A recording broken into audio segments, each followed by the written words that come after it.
Welcome back, people. It's time for more of our Ultramoon Scanlock.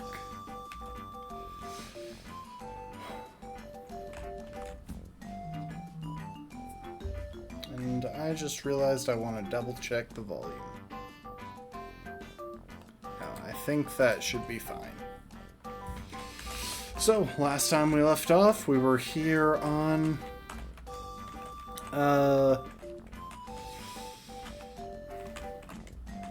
we were here in Seafolk Village.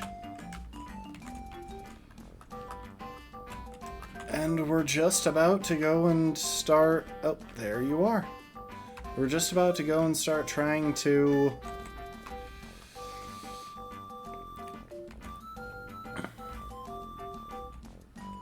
Oh, hang on. Apparently I haven't maxed out Kingdra's friendship, so give me just a moment. We're going to cheat here real quick.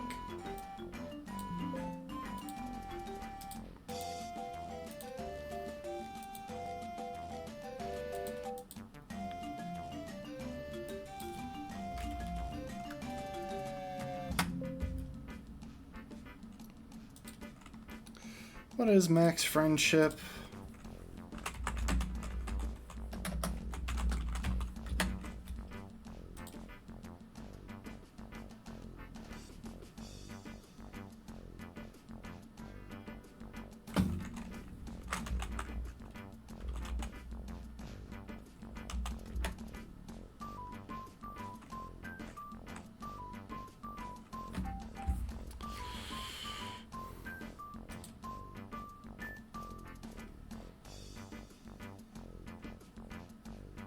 $255. Okay, I was right.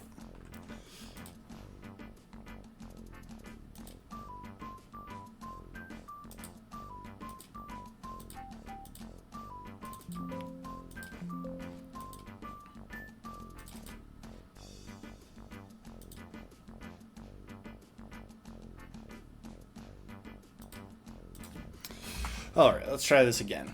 Welcome to the stream, Rafkin. So, like I said, last time we left off, we were here on in Seafolk Village, and we are just about to try and tackle the Dragon-type trial. And that's not actually the reason that I want to teach Ronnie Draco Meteor. I want to teach Ronnie Draco Meteor because paired with focus energy, it is an incredible destructive tool on a Pokemon with Sniper. If I'm guaranteed to crit against everything, then the stat drops from Draco Meteor don't matter, and I can just absolutely wreck. So yeah, that's kind of cool.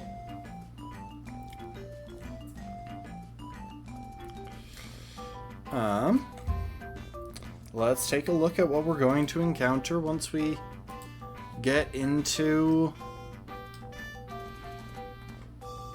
Vast Pony Canyon.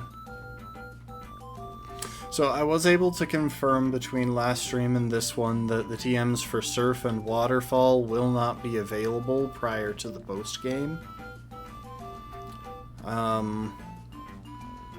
Which kinda sucks, gotta be honest there. So...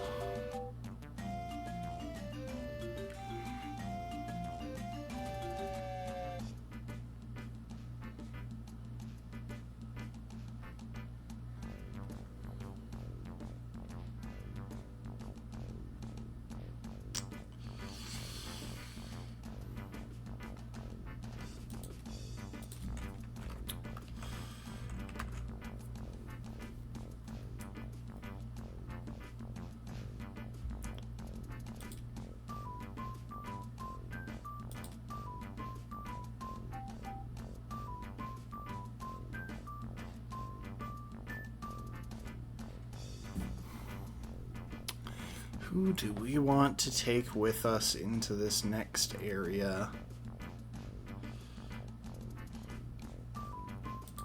Oh, we already grabbed you. Okay.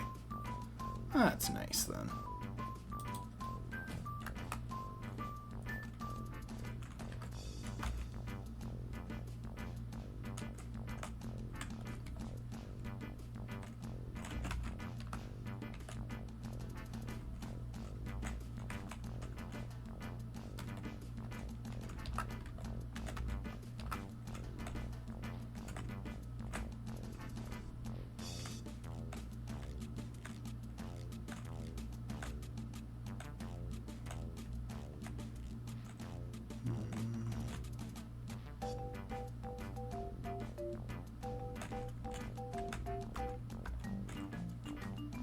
Really? How is Samurott not able to learn Thief? What can it learn?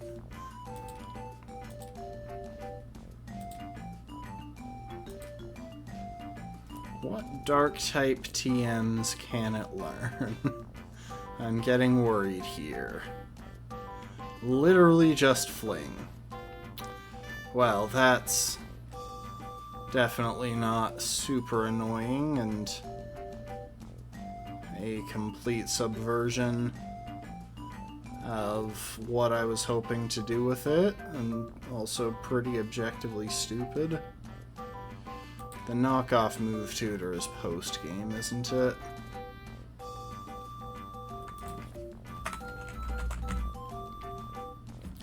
Yep. Jeez, they really hated giving me anything useful from a dark type perspective here. Alright, I'm going to look at things from a different perspective. Can Greninja learn Shadow Ball?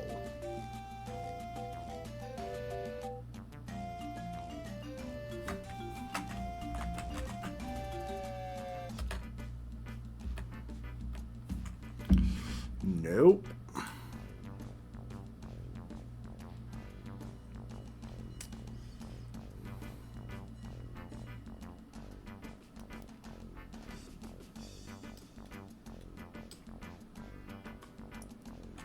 Okay, so we do still have to continue playing the game as if we don't have a dark type, because while we have a couple that we can use defensively, neither of them can learn a dark type or a ghost type move prior to the post game. Thank you, Nintendo. Welcome to the stream, P.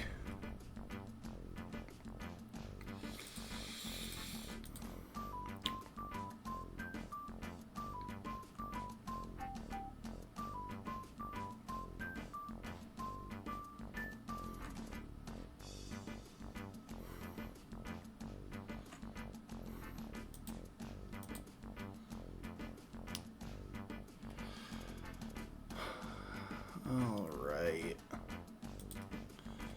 I mean, the Pokemon that we're prepping for are Behem and Bayonet.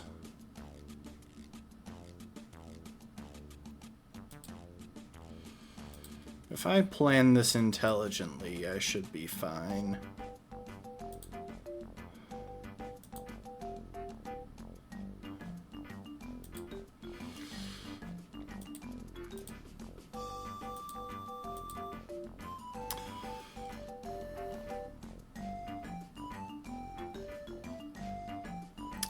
Actually, they should both be outsped and one-shot by Choice Specs Gardevoir. I don't know why I've been thinking about this so hard.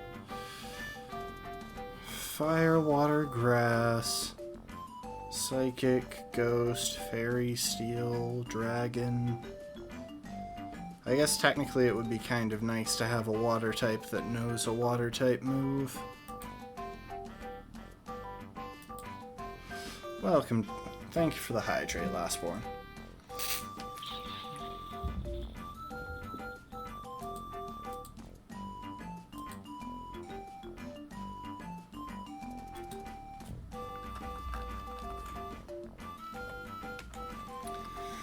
I'll keep Samurott around just so I can use it to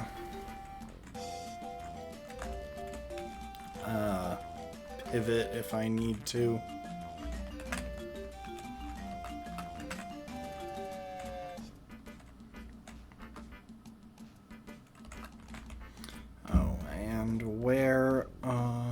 what items do I have?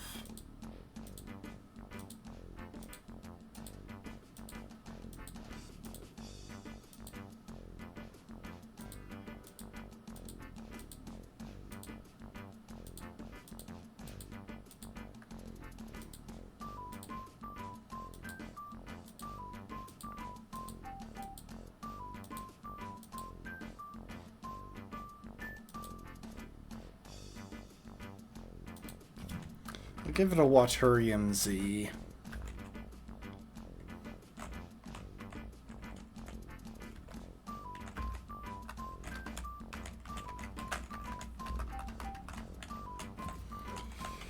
Alright. Let's head off to our trial.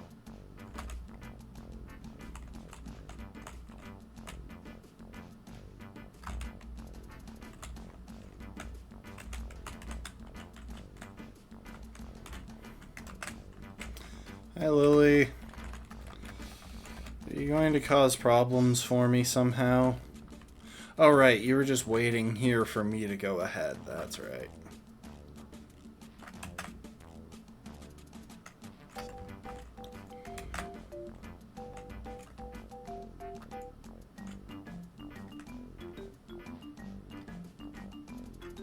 This isn't the grand trial, is it?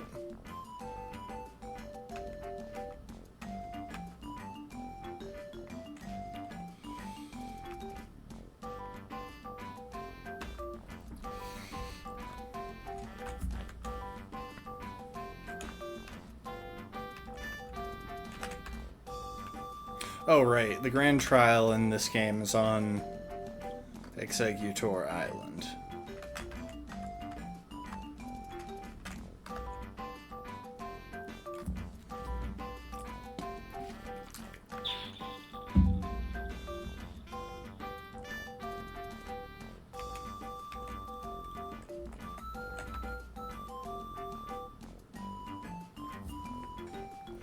Well, she just made this battle easier for me. I don't know why she always starts with an X special defense. It feels like a bit of a waste.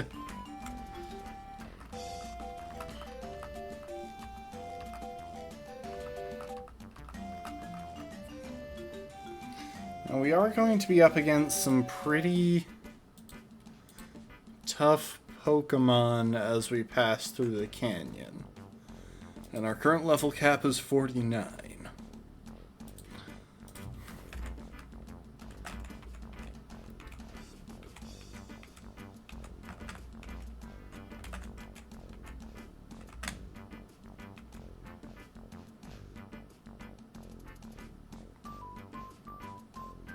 I love how they just cheerfully agreed to basically fight a god.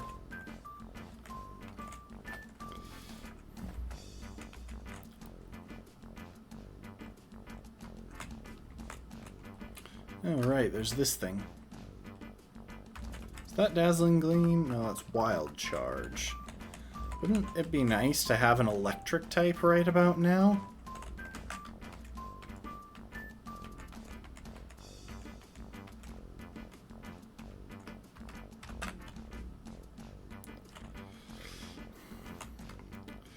Okay, first guy.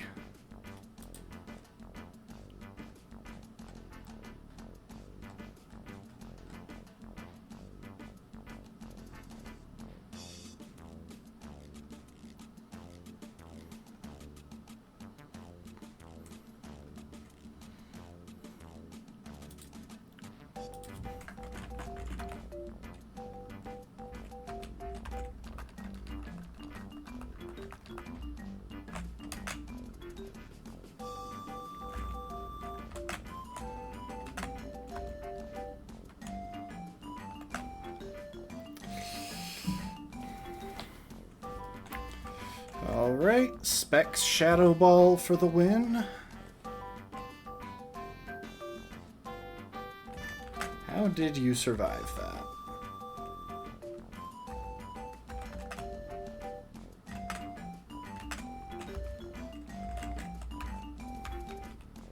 Probably should have given Fia some levels here. that was a crit, right?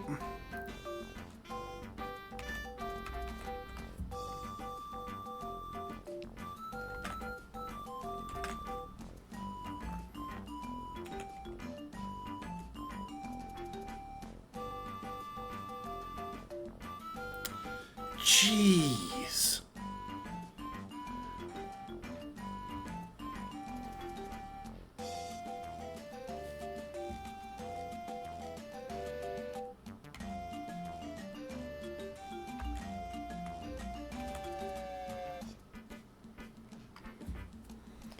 I mean, luckily we're safe to even a crit from full health, but jeez.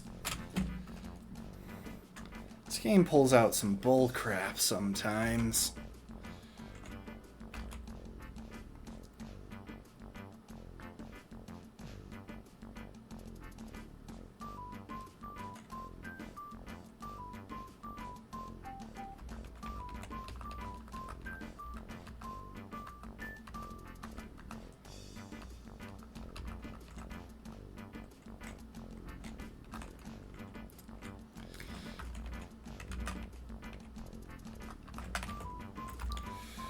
All right.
Alright, what are we going to encounter next?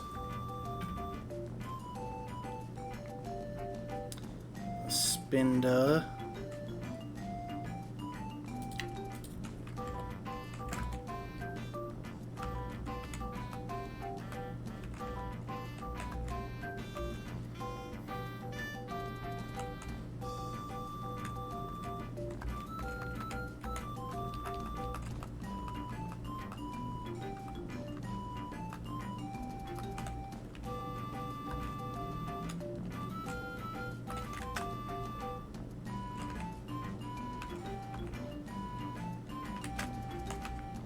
Of course. Of course.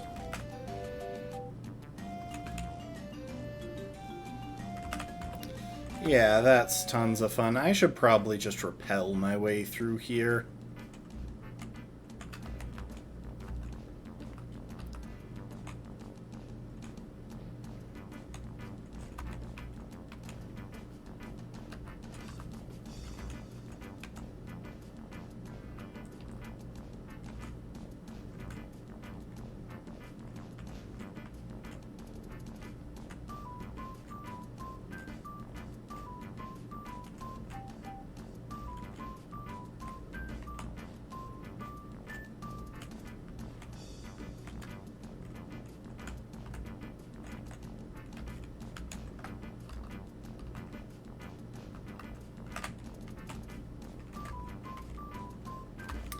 We're just gonna clear out trainers where possible because, honestly, it's a pain to do this otherwise.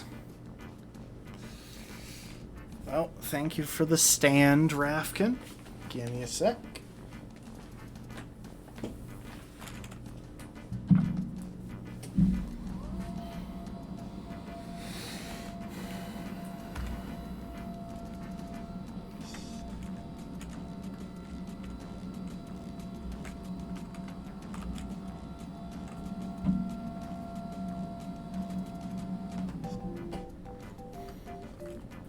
Yeah, that should be good. I should see if there are any items in here that I want to get. I should also close Discord so that it's not wasting my PC's focus. Okay, in this area at least there aren't any items.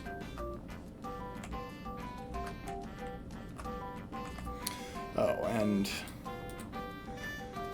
next opponent is Ace Trainer Kent and Ace Trainer Amy. It looks like that's a double battle that we're going to be stuck dealing with.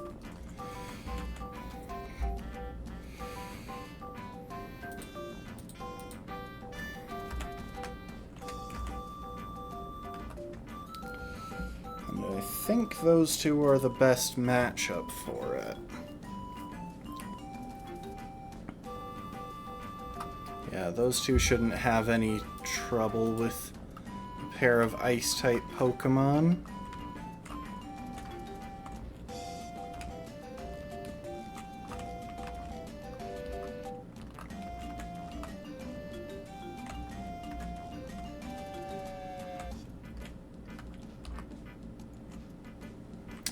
Oh, just deal with them.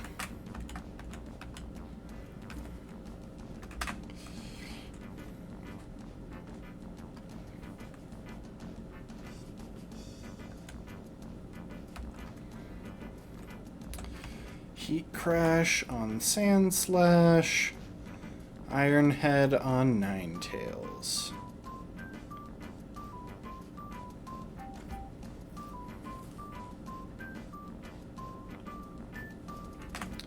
We're gonna be here a while.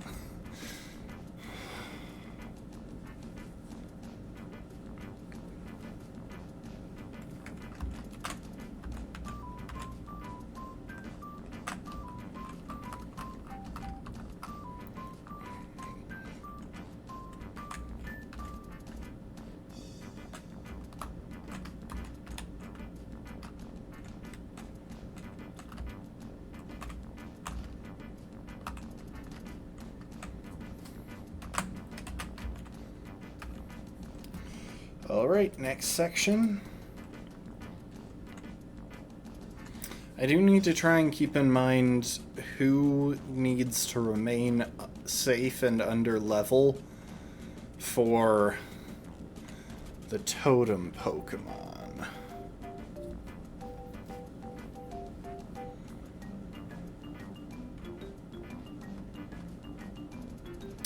For example, there are 3 battles coming up. Or there are 2 battles coming up where I am going to want a fairy type, and they're going to give attack EVs, so I'd rather have Azumarill handle those.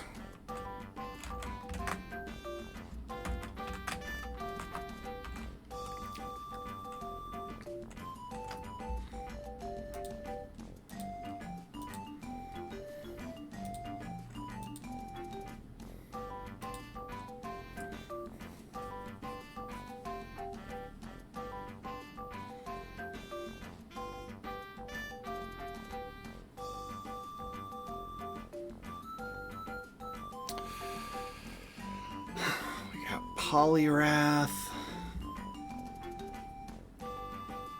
Honestly, any of our fast, strong grass types should be able to do that one. You are kind of scary, but luckily I think we have a good answer into you. Ice and water, though, what do we have that can switch in easily there? Obviously any of our water types will, but which ones can do something back? Well, not any of our water types. Surprisingly enough, Hugh does not do very well with that. I think Godric might be the choice there.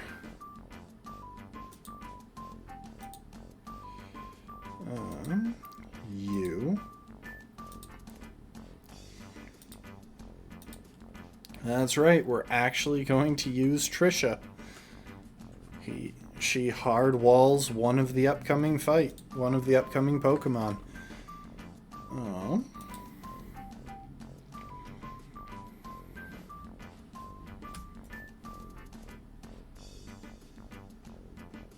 Then we have a couple of veterans, which means they're going to be really frickin' dangerous.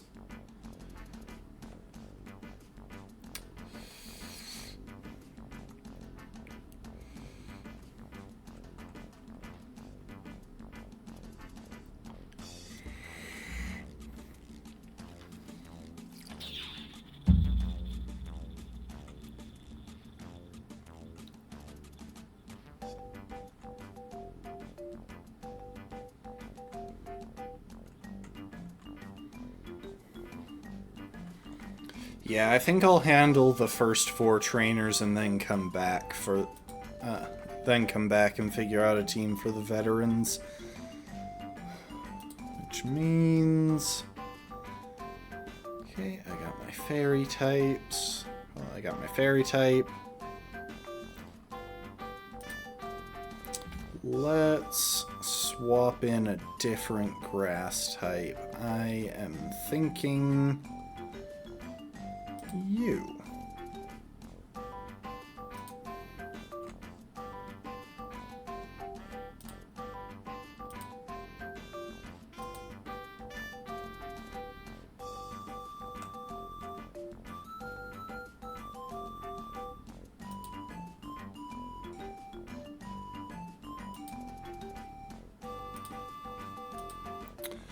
And who will fill team slot number 6?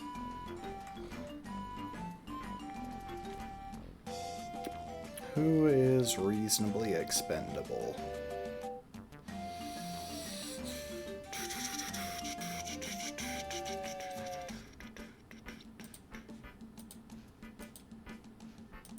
If nothing else, Rena should be able to take on the Lapras.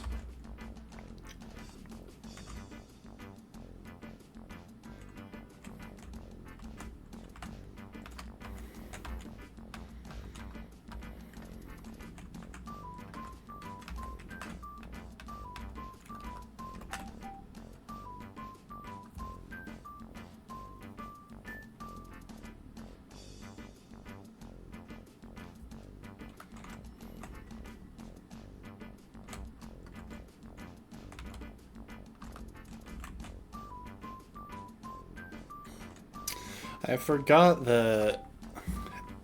Oh, what's... I can't even remember Edgar's actual name. Embor. For some reason I thought that was wrong. I forgot that Embor can learn Wild Charge. Because it gets like a bunch of recoil-causing moves to pair with its hidden ability. Also...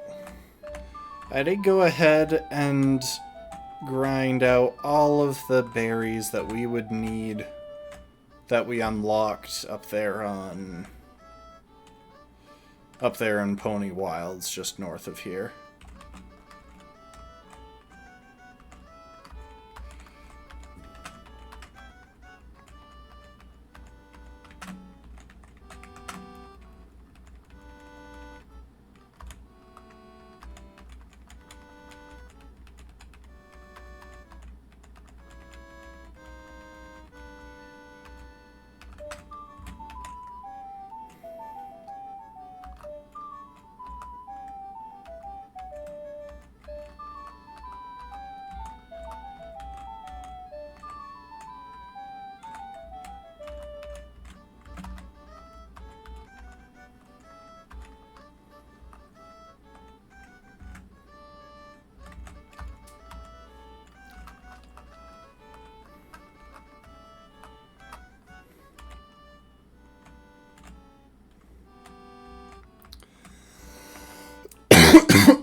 Oh, it's another interior section. For some reason I thought there was more outside.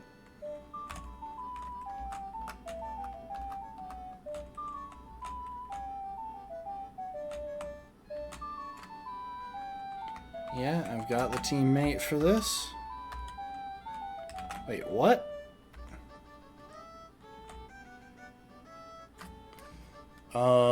This is not what I expected. Why is this different? I guess there are trainers in a different section of the top here. Other than the one that I just walked through completely for free. Okay. So this guy has a Kabutops and a Tyrantrum.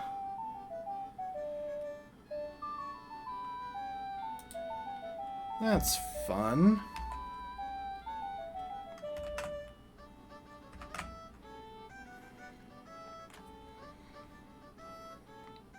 So just to double check. Aqua Jet, Mega Drain, Metal Sound, Endure.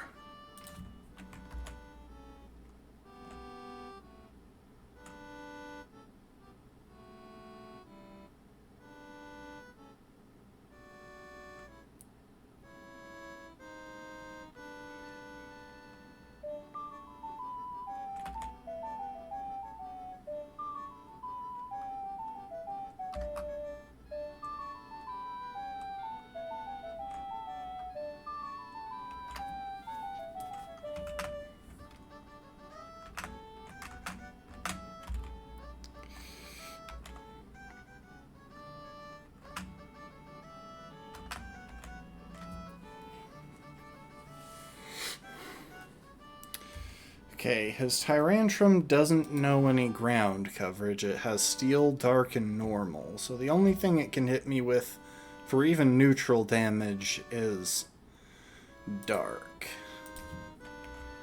So I think I should be safe to stay in for a turn and use Scald. Ooh, and I did over half. Nice. Luckily, most of my team can do good damage here. Like, even this doesn't look like an ideal matchup, but with Bloom Doom, breaking through the rest of him should not be an issue.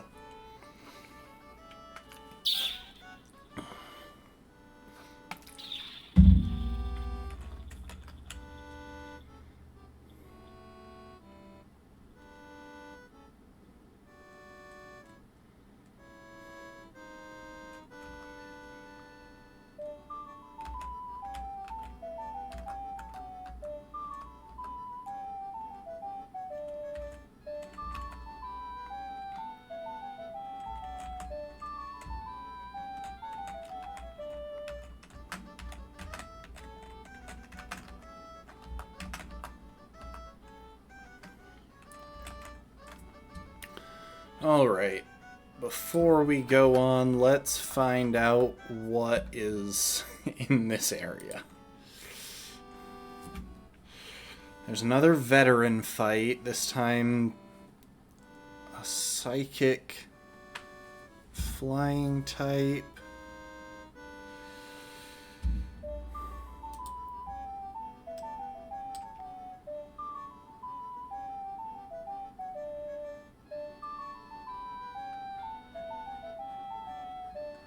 Hang on.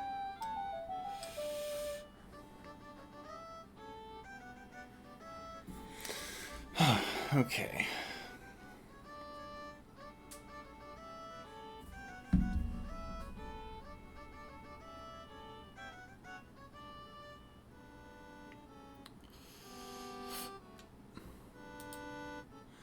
Magic Bounce is the hidden ability on it, so there's no chance of it having Magic Bounce.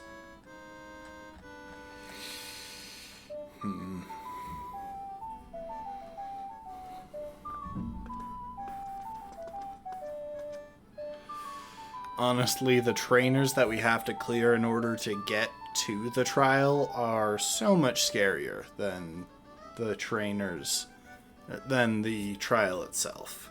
So the trial itself is probably just going to be dealt with in a single turn with choice specs. Actually, I should double check how fast that Jangmo can be. Water and ice, no trouble there. We just toxic it with our bulky water type.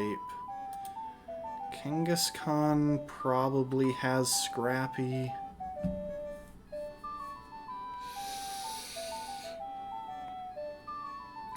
But we can still deal with it pretty handily with just a smart fighting, with just an intelligent attack from one of our fighting types.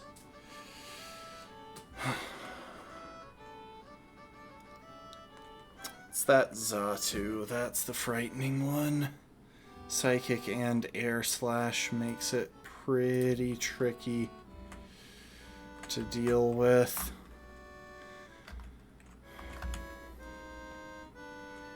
We are going to swap one of our Pokemon real quick.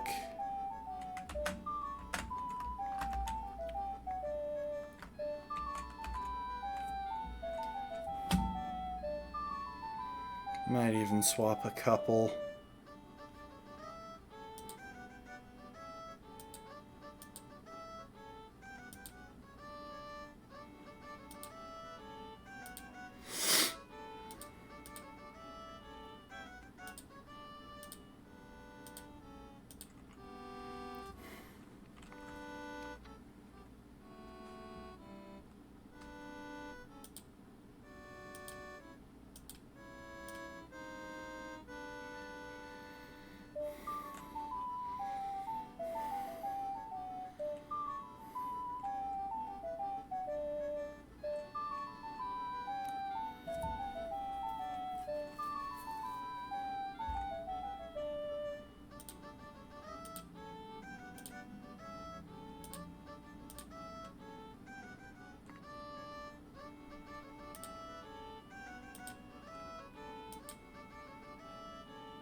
See, this is the annoying thing, because Greninja can be a decent physical attacker, but he's got a minus attack nature, which kind of screws with that whole strategy, and we can't give him any good special attacking moves.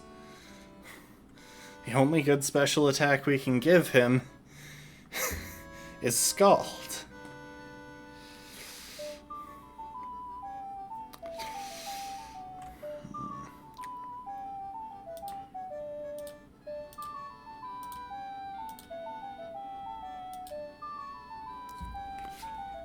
However, for now, I think the actual smart move is to give him Rockium Z.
Yeah, we'll go with these 6.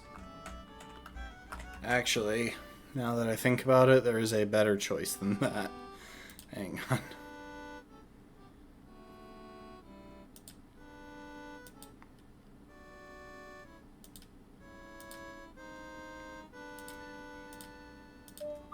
Bring an extra fighting type along.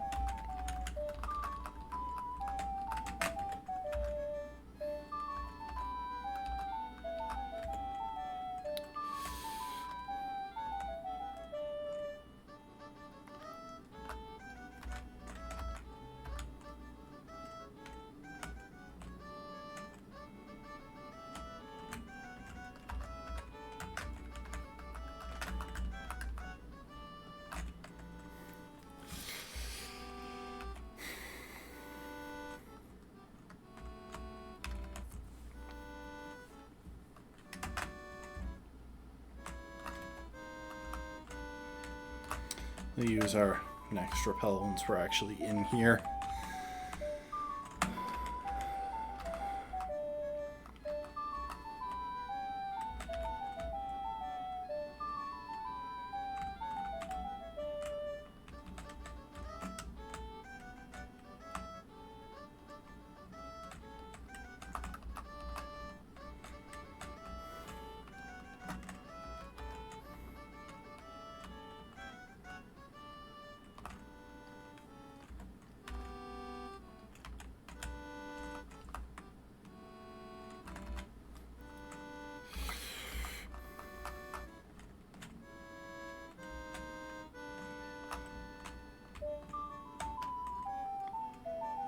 Wait, what? Oh. There's a way in, back in through there.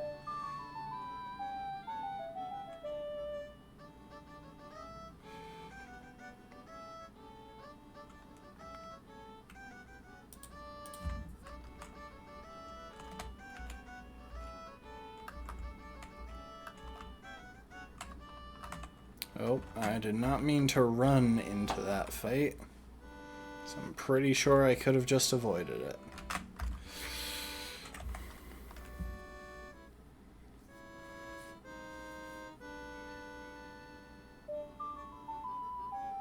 Okay, good, we hit. It's a 90% chance, but that doesn't mean I can't be worried. Oh, sweet, we're paralyzed too. That means we still underspeed. However, it does mean that we probably shouldn't go for Protect because a bad Protect into a bad Volt Switch attempt, and we're kinda screwed.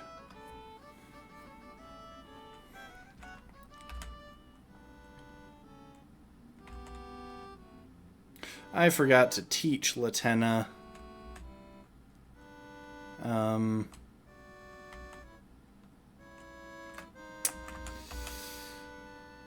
I forgot to teach Latenna a Rock-type Z move. Also, I could have just given her Darknium Z.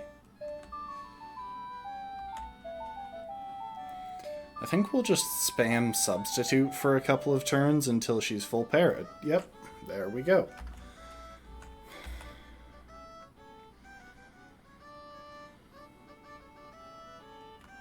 Nice.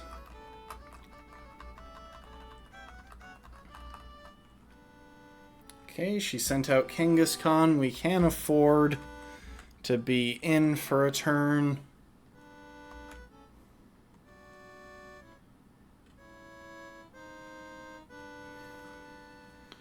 I don't know why I went for Water Shuriken when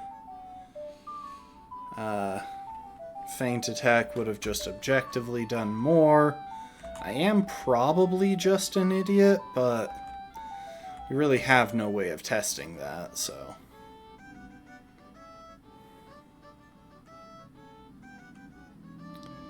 Pivot through D so that she's going for Crunch, presumably.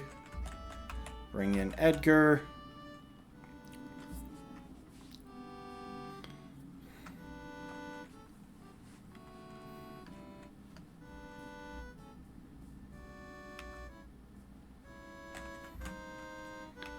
Use Superpower. Luckily, we have a person berry for the inevitable confusion.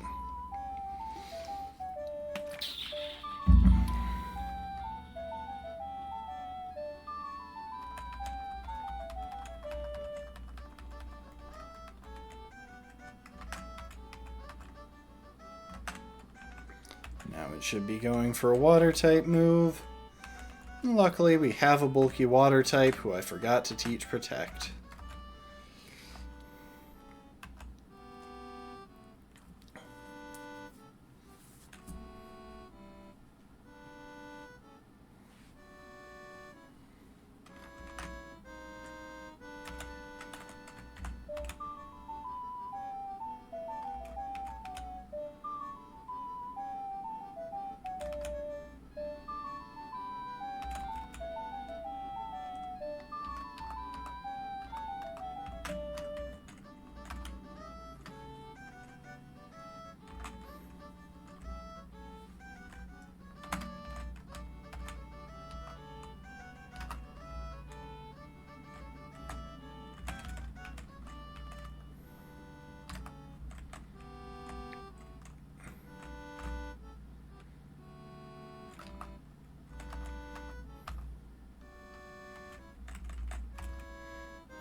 Okay, and the last trainer we might run into here has a Mawile with a pretty bad moveset.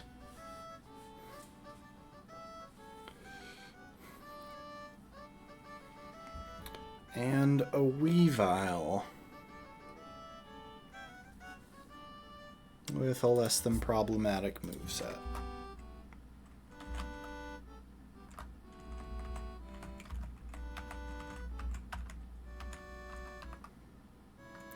Oh my gosh, hang on. Okay. First things first. Let's get Latena up to a better level. And then because she is going to have to be a physical attacker, you know what, we'll train her in both.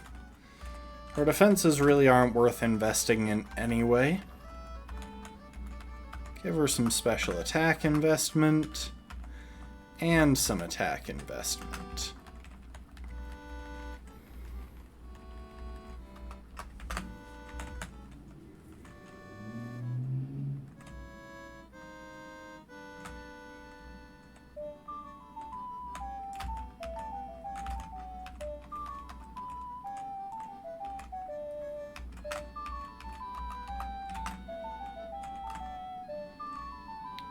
Scald, Protect on Alex.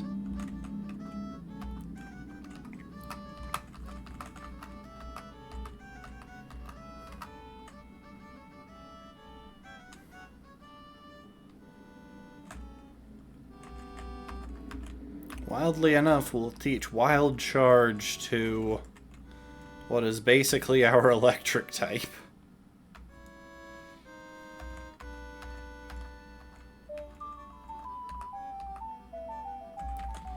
And Darknium Z on Latena.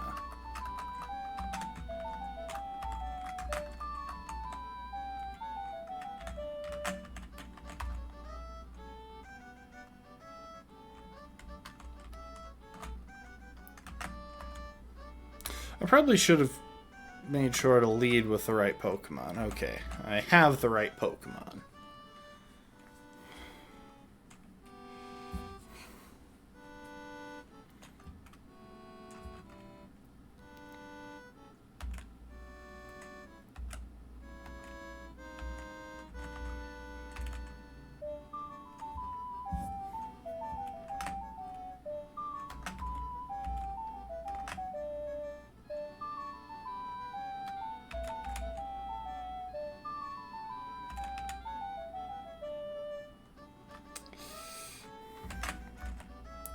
Nice slow Volt Switch.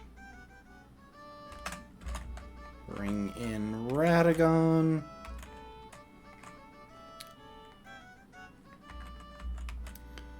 Fightium Z. All out pummeling.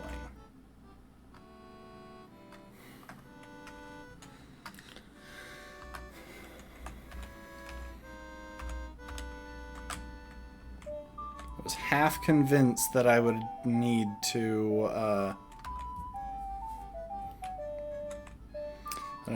cancel an evolution there.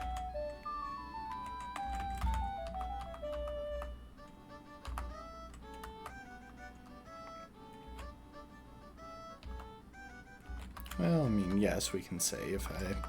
I actually meant to pull open the ride Pokemon menu so that I could get off my Pokemon.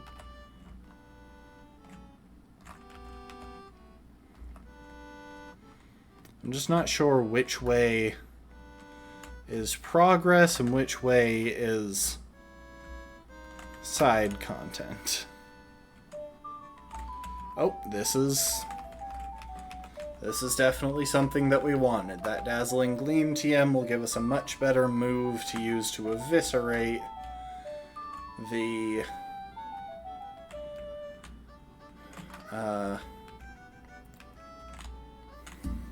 dragon type totem. Though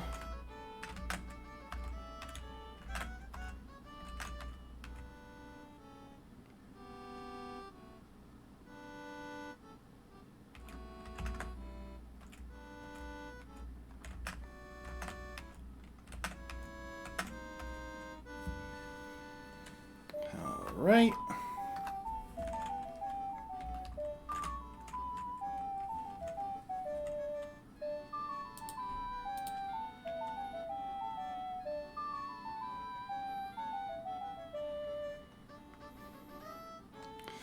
So yeah, they have things a bit backwards, because they had that as second floor deep, but they didn't have the trainers that were there.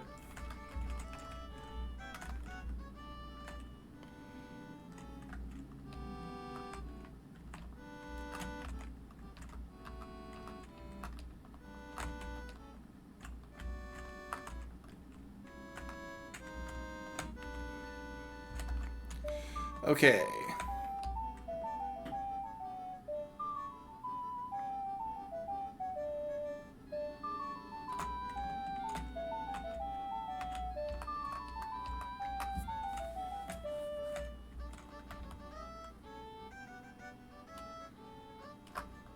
I believe that was the shortcut back to the start.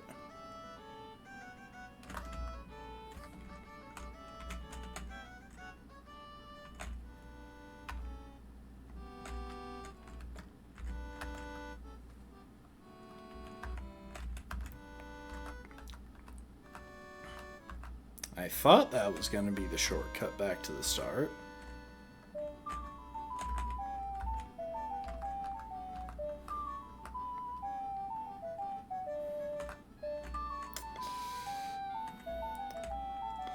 You know what? We are not going to go back because Oh, thank you for letting me know how blurry I am.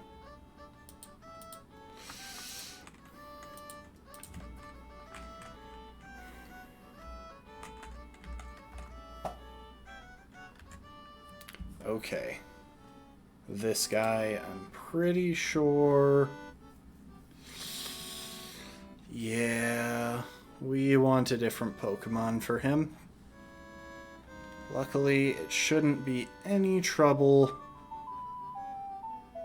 to go back the way we came and grab the Pokemon that we want, because it's pretty obvious who we want to bring to that.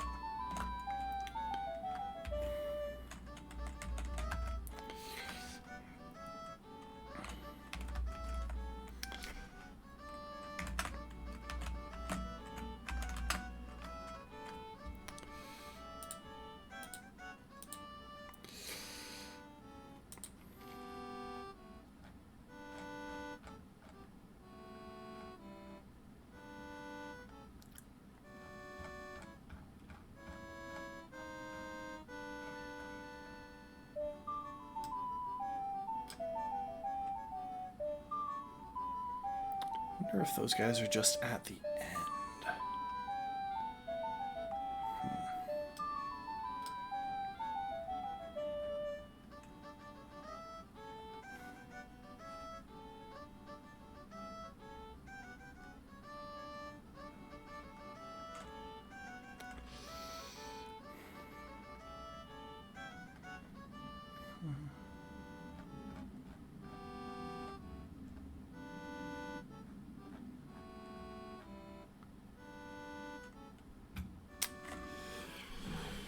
Ooh. Definitely avoid that guy.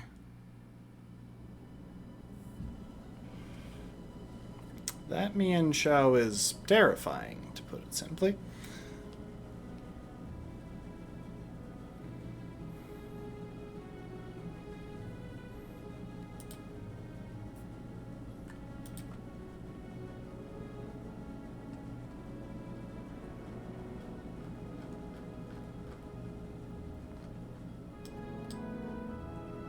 That's a level 56 Mian Shao. And TM35 is which one? Flamethrower. Okay, we probably want that. So that we can worry a little bit less about our fire-type movesets. And finally start treating Radagon as the special attacker he wants to be.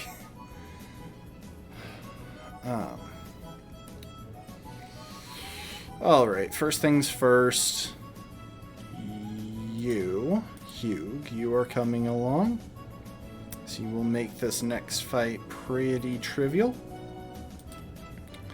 And you will take that leftovers as well. There's nothing else that I need to prep for in that fight, is there?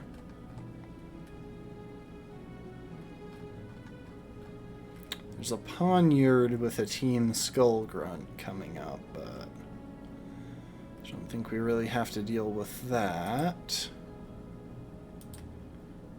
in any particular way, anyway. We will swap out one of our firefighting types. And then I'm going to look a little bit ahead. So we will probably have to clear through the basement, which means we want something that can deal with that Golduck. And I think I'm going to make a point of having a Pokemon that can deal with that Mian Shao. Just in case I am stupid enough to run into it. And that is about the only Pokemon that we have capable of dealing with that Mian Shao. We want to replace Toxic with Protect.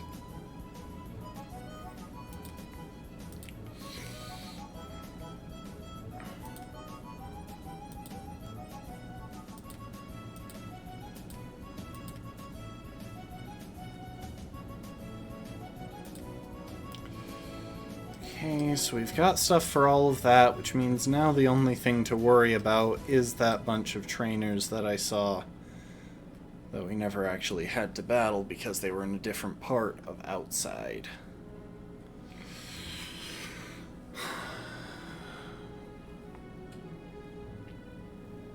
We will want a Azumarill for those two in particular. We should bring a backup for the Crawdaunt.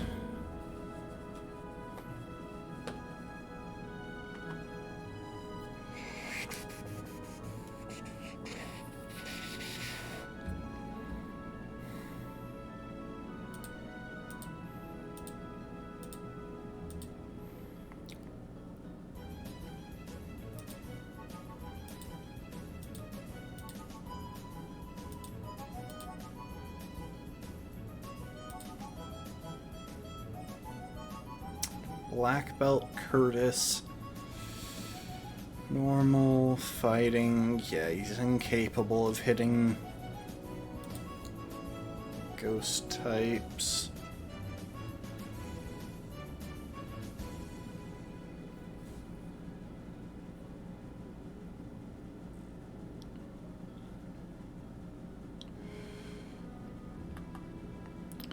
Mind Reader doesn't change that, does it? Yeah.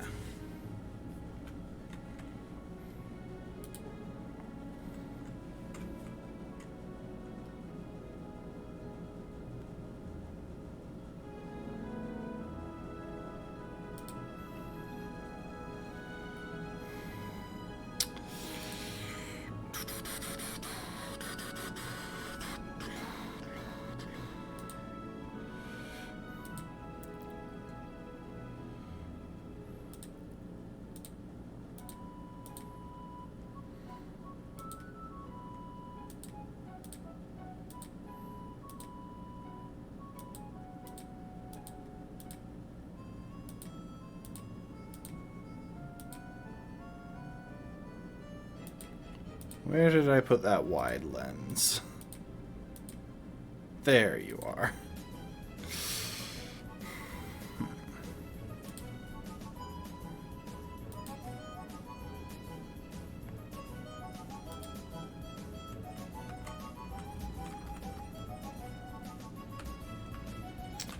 And where is... there it is. Big Root. Oh, welcome to the stream, Brittle. And I see that I am once again blurry.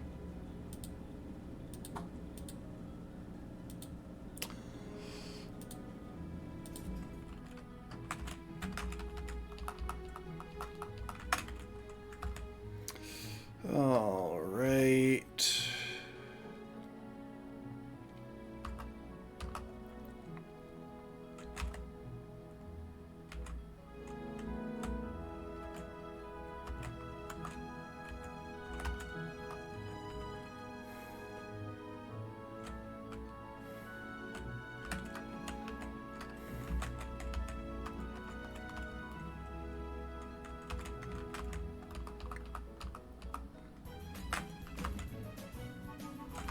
And just to double check, what moves is Jarbairn carrying? Seed Bomb. We will want to replace Mudshot.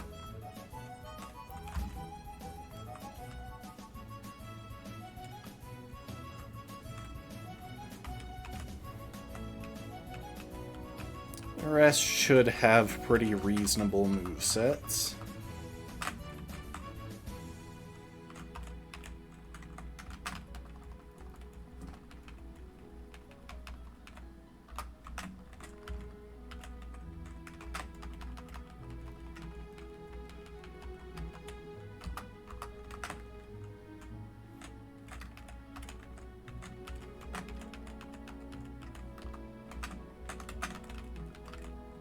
Oh, I did not mean to bump Shibariri up to level 48. Shouldn't be an issue, but was still dumb.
Hugh has a ground type move on right now, right? Yeah, Bulldoze.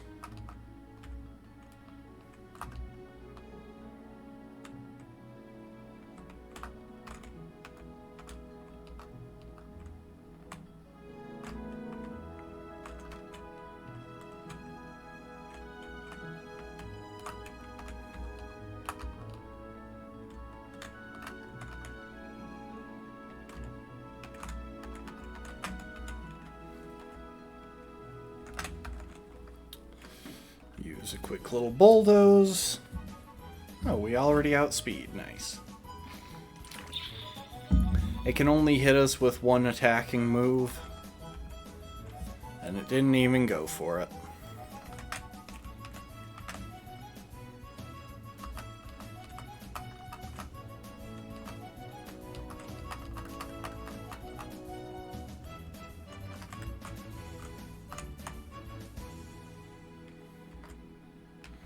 That's an interesting looking rock.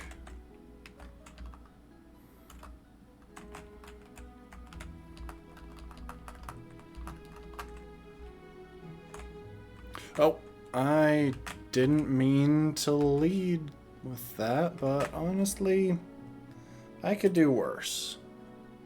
This is actually a pretty decent answer into this. We'll start by going for a spiky shield in case he decides to go for high jump kick like an idiot. We block it, it gets hurt, and it crashes. Okay, now we'll use Brick Break. That went well.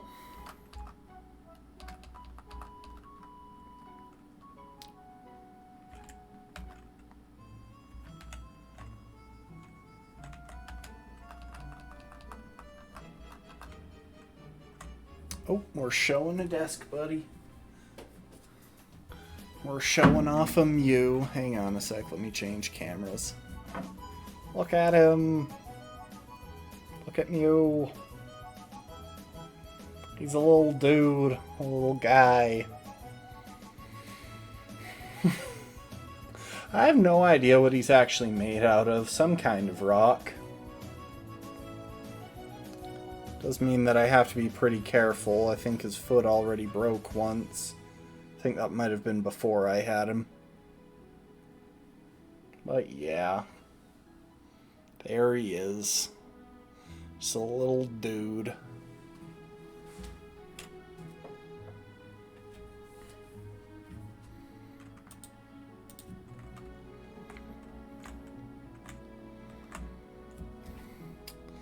So up next will be Punk Guy Adam with a Pangoro and a Crawdaunt.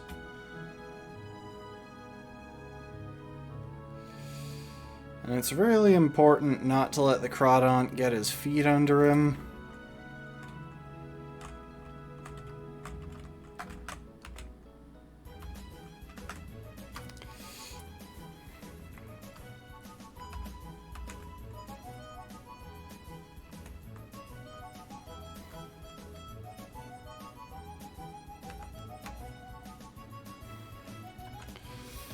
Which is why we're going all-out offense with Alexander.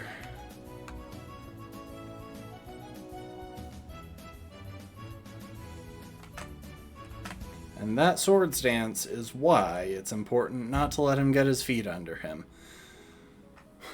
In all reality, I probably should have brought out Selin and had her go for Choice Specs Dazzling Gleams into that. But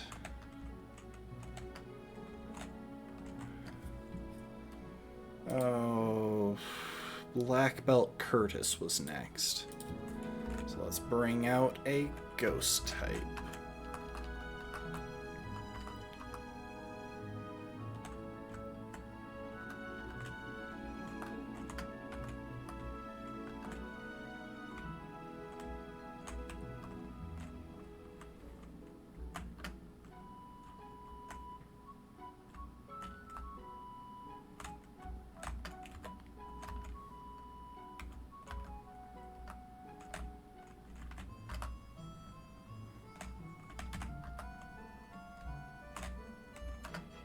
Hello there.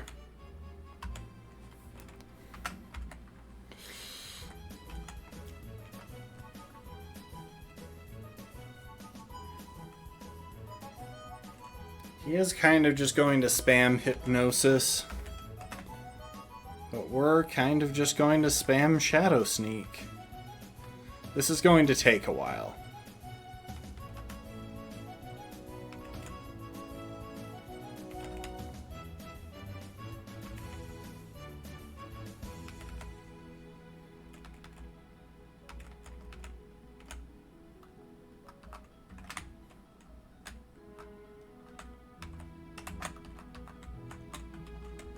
In hindsight, I definitely should have used, I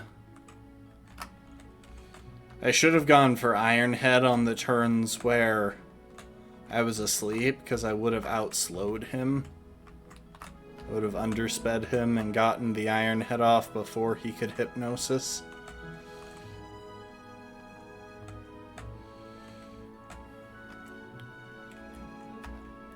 Oh yes, I think this is the shortcut.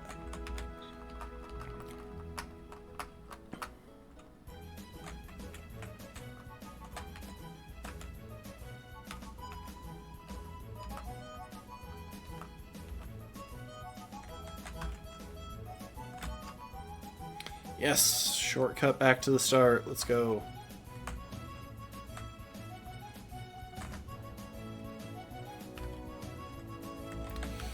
Okay, now we can easily go and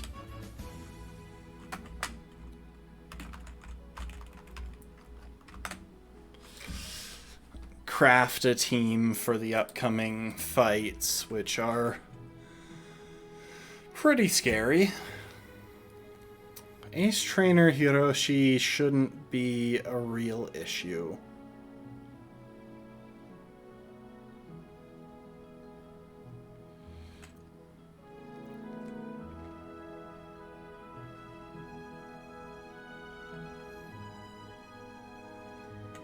Because we have a Pokemon that eats anything it can throw out very easily.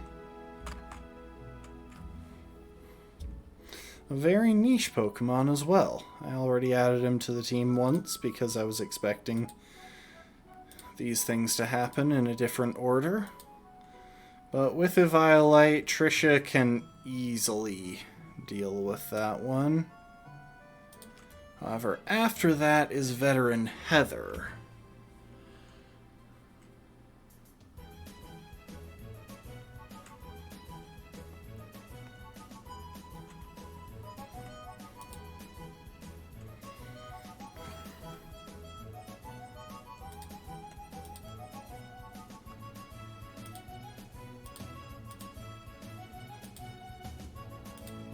Oh, I didn't mean to do that.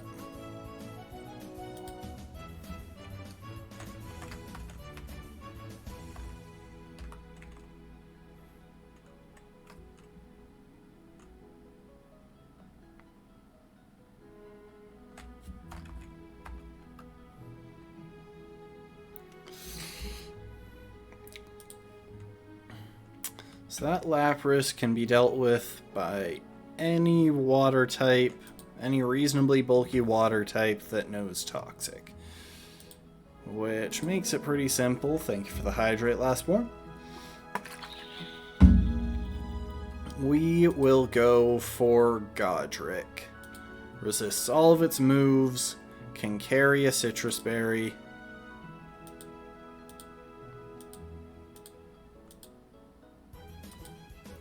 Or can carry leftovers. And we'll even drop Scald for Protect for that fight alone. Come to think of it, Godric is a better lead into the next fight than what I was thinking anyway. I wonder, can Godric still learn Stealth Rock? I should check.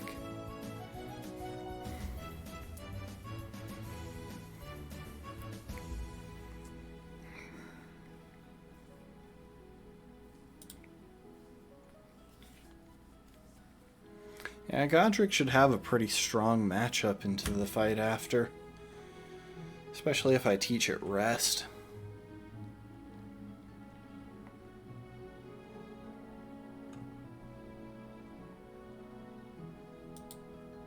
Shouldn't really have any trouble.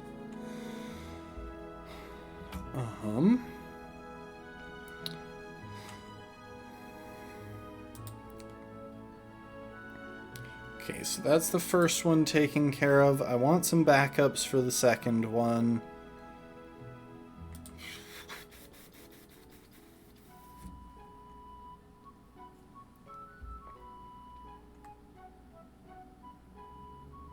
Steel, Flying, Water.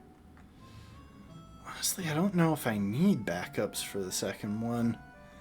I mean, I should bring some extra stuff for that Glaceon. Yeah, I guess bring a backup for Glaceon and a backup for...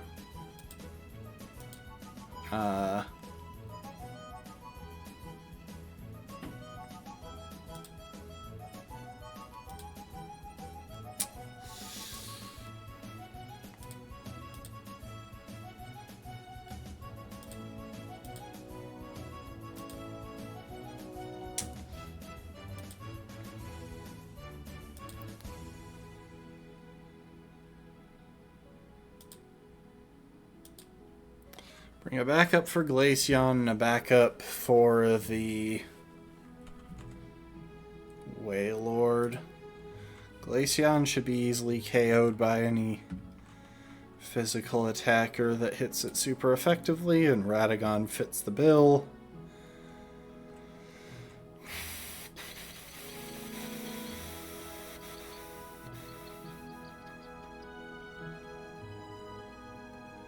Come to think of it, who has the expert belt?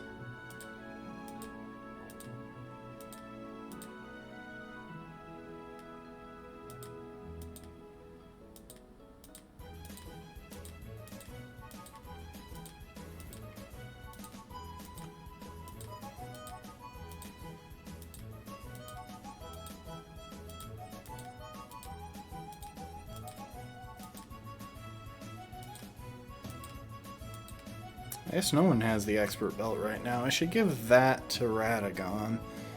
And then, for the Wailord, I should have something in the back that can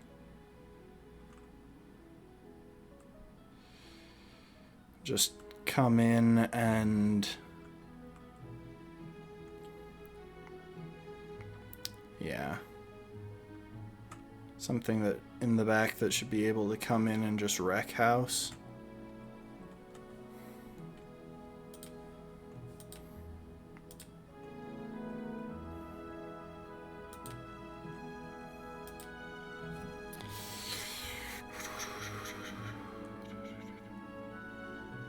Okay. These two are for the Talonflame.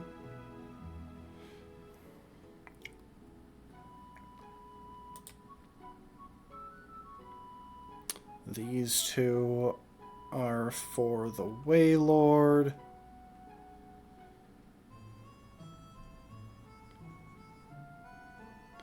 And these two are for the Glaceon. That leaves two whole teammates that we can just slip in something that could potentially be useful or will be sacrificed as needed.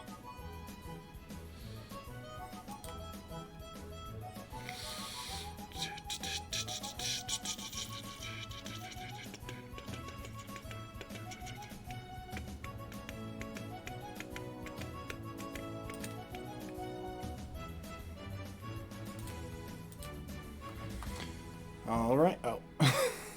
I clicked onto a different window. All of them have items.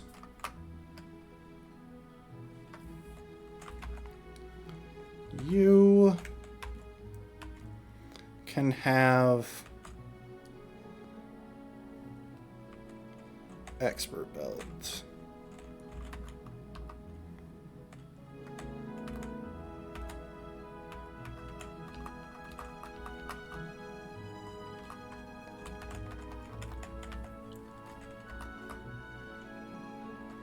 By the way, if anyone's wondering what this music is, it's from Phoenix City in Pokemon XD.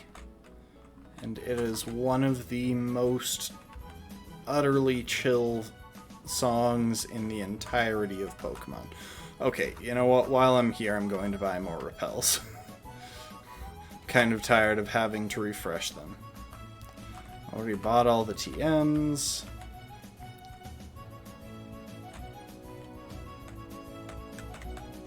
Max repel.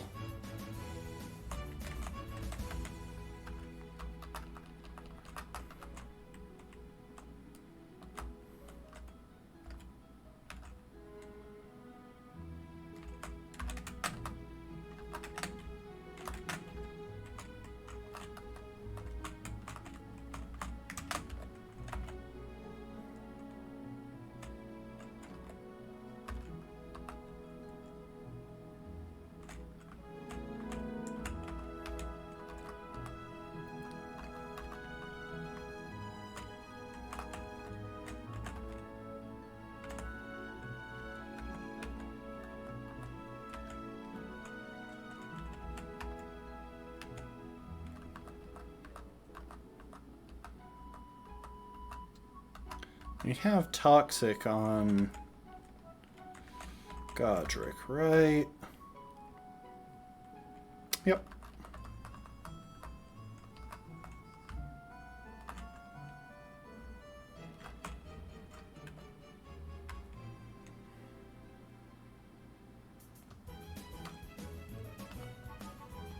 Hang on.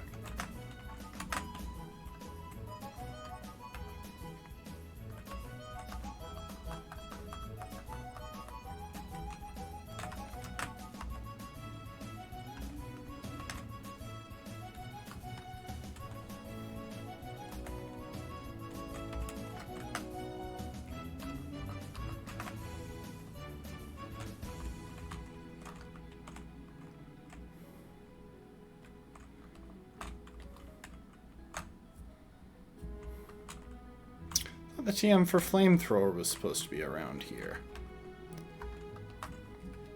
Did I misread that?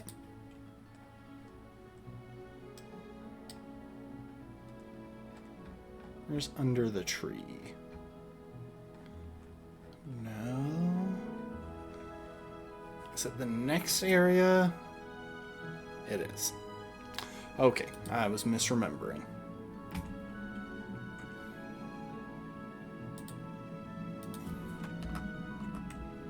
We won't go for that because we don't currently have a ghost type in the party.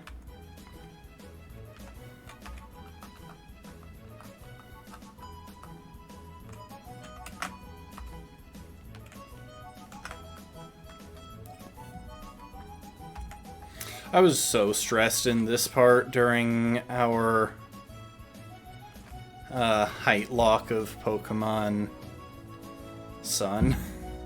Like, it was bad. Naturally, he put up Stealth Rock. Shouldn't be an issue, and I'm going to be switching into a Pokemon that resists it and has leftovers. He should be going for a Water-type move here.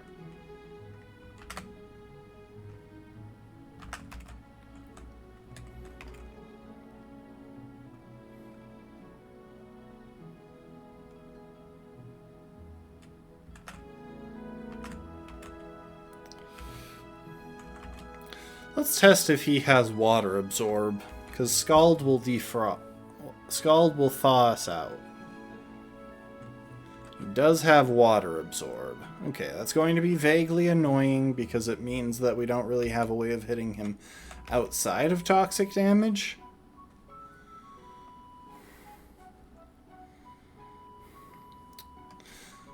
I mean, we have Power Trip, but we have no boosts, so it won't do much. It's still our best bet. Oh, I didn't realize it had Safeguard. That could have actually screwed me over hard.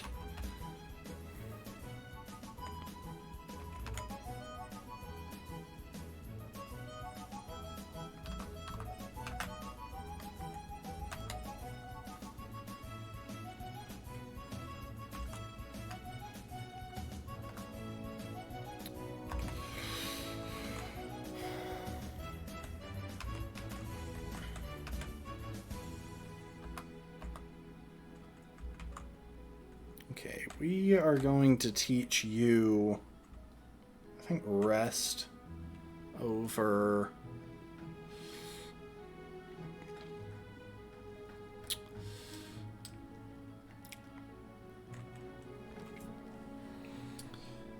I'd actually just go ahead and teach you Rest and Sleep Talk. Though, that would leave you a bit helpless into the Wailord. You just need to make sure not to use Rest until after that.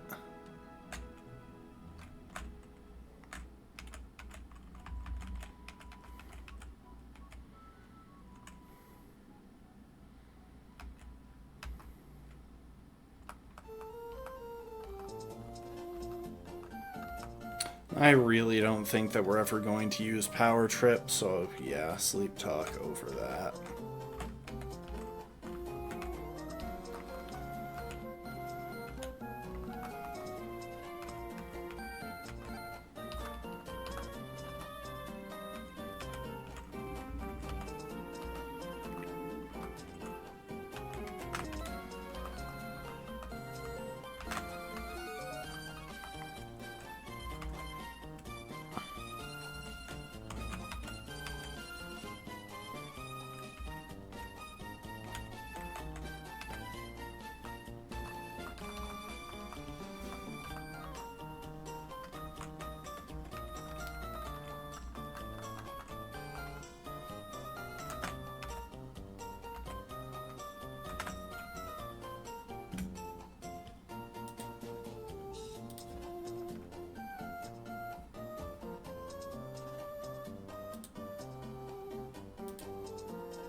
Oh, right, she doesn't have any good moves. For a second there, I was going to question that.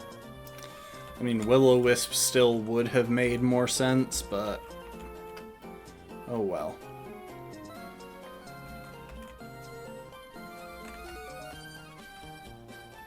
I actually think I'm going to bring in Rena.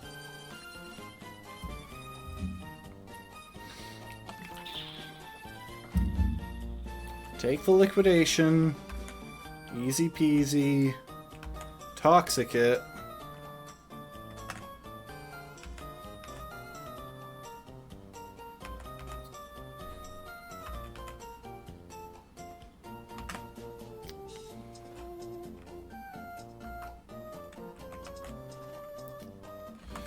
I should have a free switch into Godric.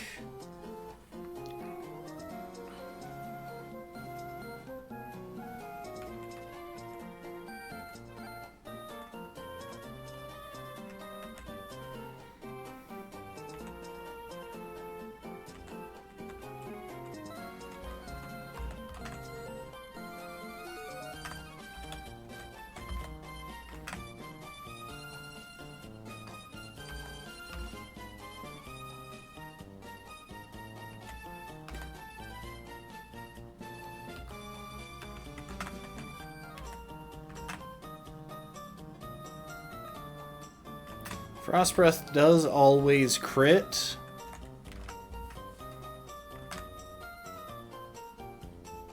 It shouldn't be too much trouble.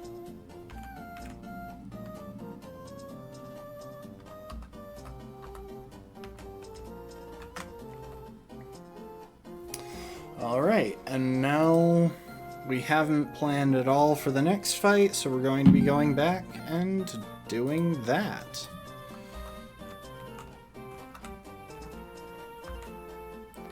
I'm so glad you can fly from all of these open air places. It saves so much time and effort.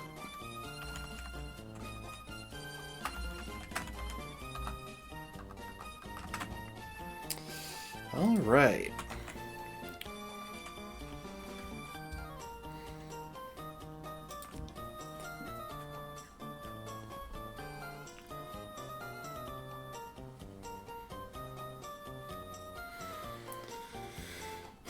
Reflect, Tailwind, Magic Coat, and Air Slash on the Noctowl. Dark Pulse and Shadow Ball on the Gengar, and we don't have any normal types to be immune to Shadow Ball. Which means we just straight up don't have any meaningful resistances. We've got 2 Dark types, but neither of them are good, and only one of them knows a Dark type move. I suppose... hang on a sec.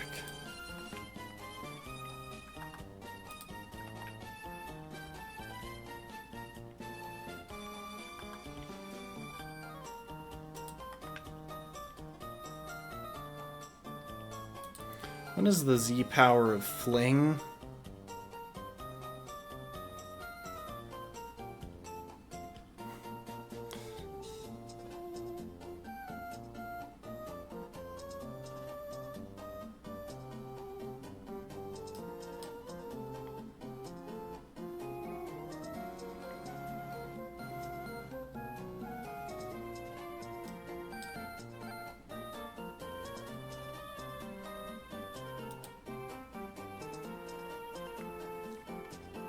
Oh, interesting. A big nugget gives max power Fling as well. It's not a terrible idea. We've got a few of those.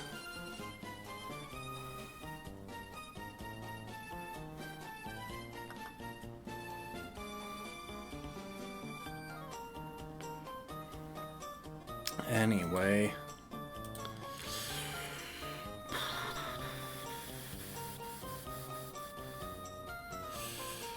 I kind of suspect that we'll lose at least one Pokemon in this fight, to be honest.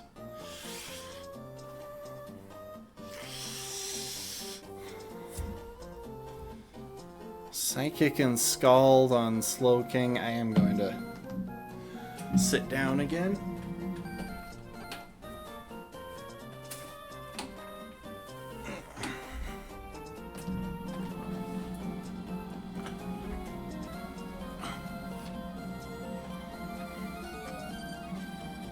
Dragon Rush and Earthquake on Flygon.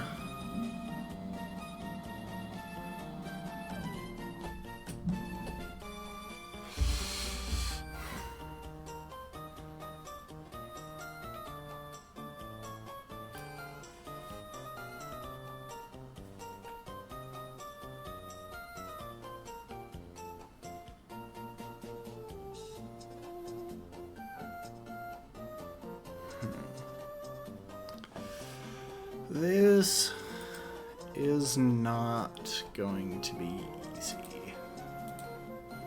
The Gengar alone is pretty oppressive. But then the Slowking and Flygon both pose their own problems.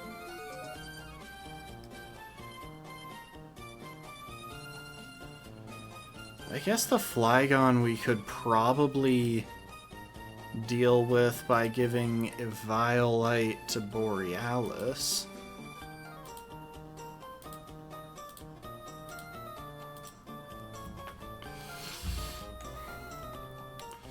With Ice Shard, he really shouldn't have any trouble outspeeding.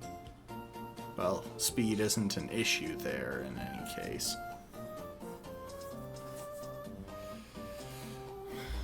That does leave us without being able to use Clang as our slow, bulky pivot.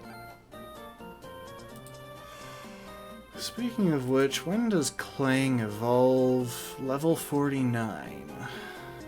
We'll probably hold off on the evolution, to be honest.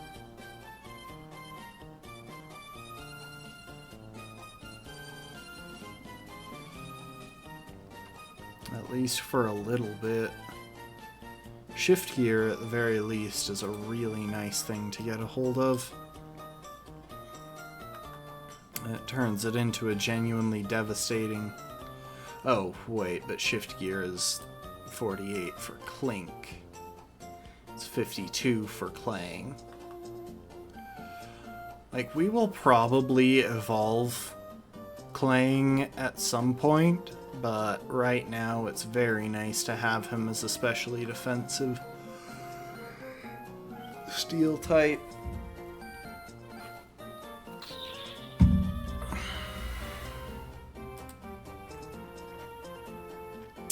That Gengar is the tough nut to crack, though.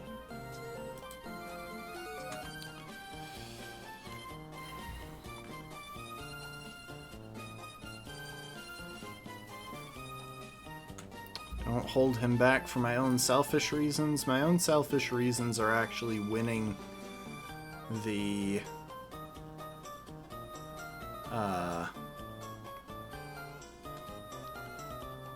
Nuzlocke. They're his selfish reasons too.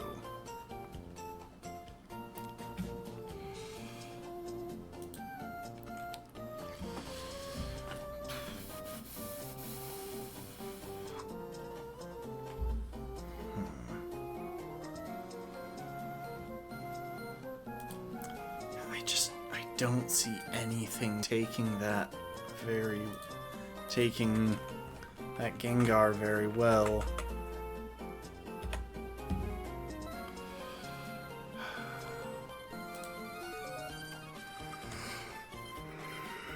Max speed, max special attack, like anything that hits him hard should be able to do a number on him, but it's risky regardless.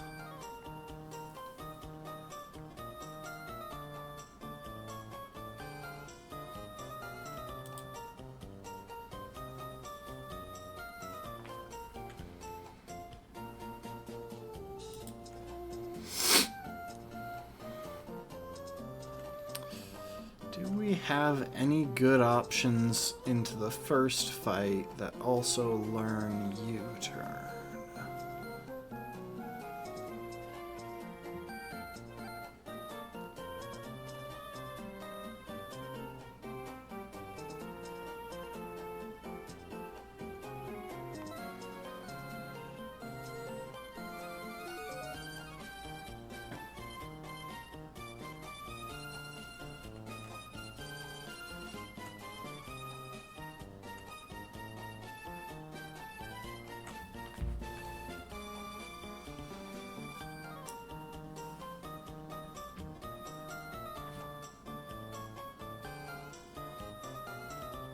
I think we do.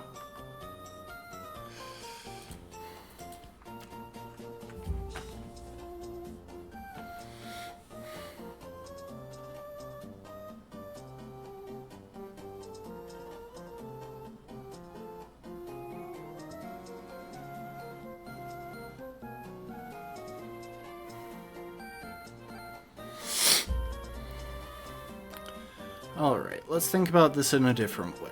Who on our team can comfortably deal with the Noctowl? Godric definitely can. Resists Air Slash, can Toxic it, and just kind of wait it out.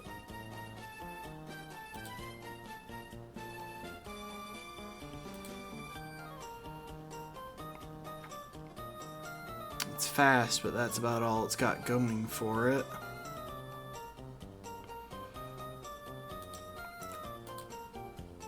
So Godric can deal with it.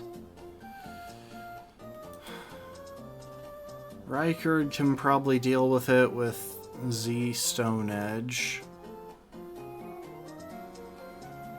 Just to make sure it hits. Trisha can deal with it with Z Stone Edge.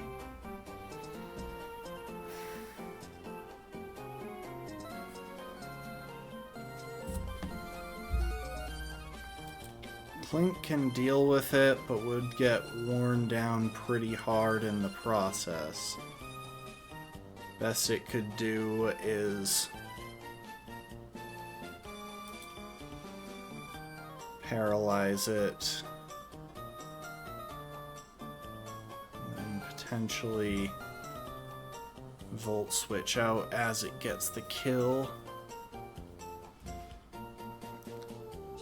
Has Reflect, right? Yeah. So his team is likely to be buffed against physical attacks. Okay, let's assume that we do it with Godric to minimize, so we don't have to worry about having two not fully evolved Pokemon on the team. Because I do think Borealis is going to be the best choice into Flygon.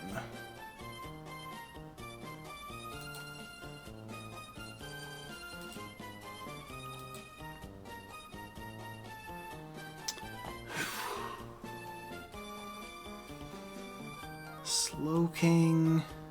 Well, what's the likely thing to come in? It is Flygon. We only have one flying type. But we could probably deal with Flygon using a very bulky grass type. I'm assuming his Flygon, yep, max offenses. Max attack, max speed.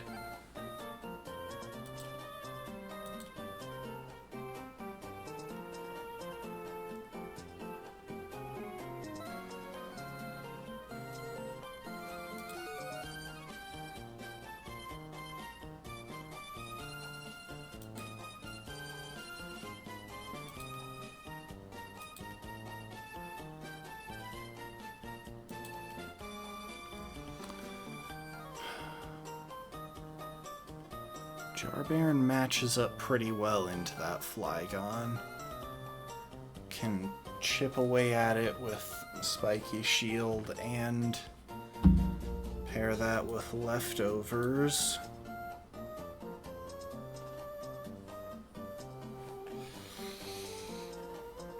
and can definitely switch in pretty much for free on Earthquake.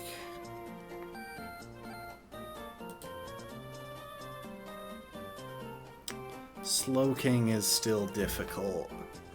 The thing is, we have 2 water dark types. It should not be difficult. But given Slowking can throw out Scald Burns, it's not the ideal strat.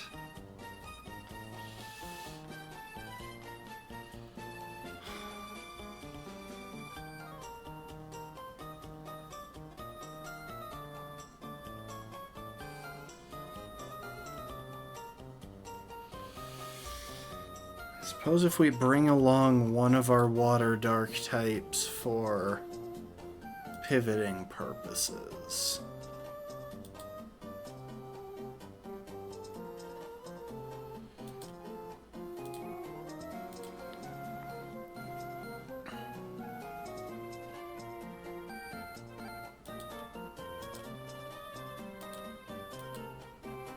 Right now, this is the team that we're looking at. Jarbaron to deal with that Flygon.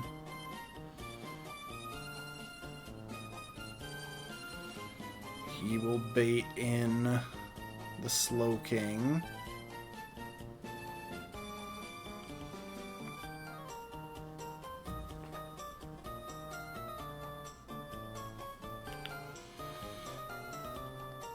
We just straight up have nothing to deal with Gengar in this case.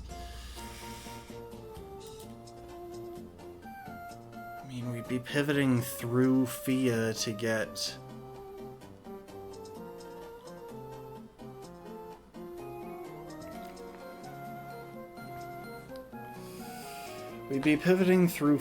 to get Bach in safely.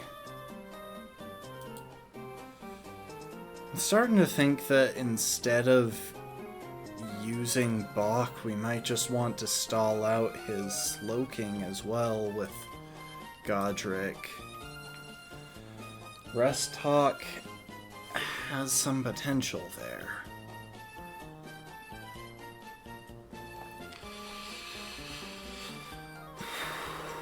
That would open up an extra team slot,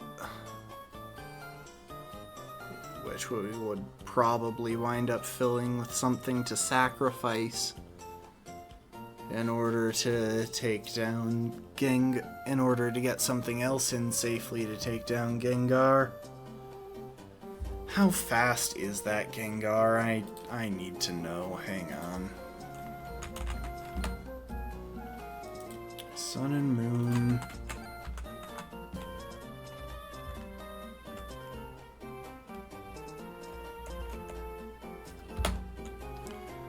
Gengar.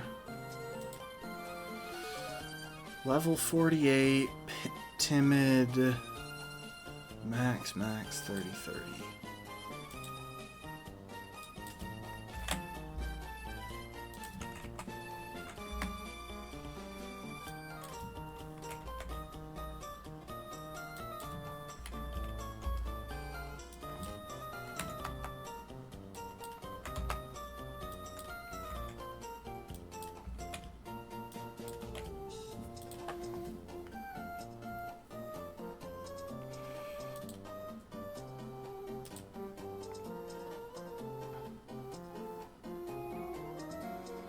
Okay, so it can hit 170 speed,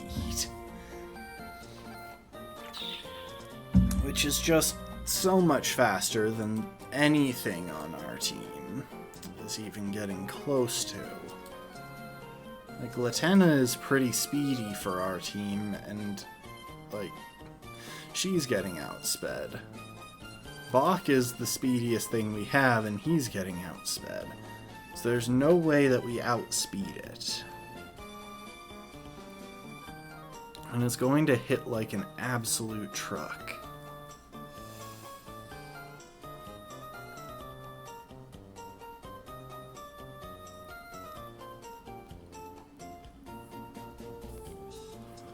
I am kind of stumped here. Like, if we could get one of our ground types in safely, and if it could take a hit, it would probably one-shot back with Earthquake. But that's a big if. And, like, all of our ground types are relatively frail on the special side.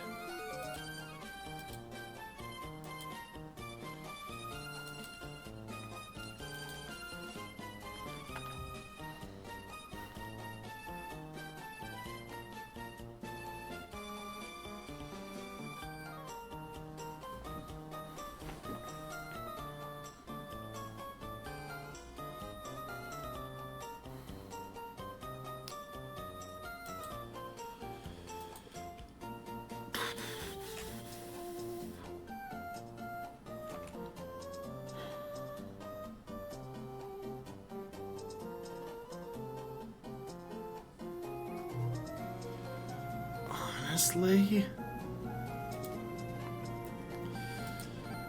what makes sense to me is to bring in something that can hopefully take 2 attacks based on its resistances. You could pump some Spec Def into Latenna, and then fire back with a Dark Z move. And if that doesn't work, then we would have Fia on hand with Fling to come in. So the thing is, anything we switch in is going to have to take 2 hits. And honestly, a lot of what we've got, I'm worried about even managing to take 1. I suppose there's one other strategy that I haven't considered yet. We really haven't done any setup sweeping in this run.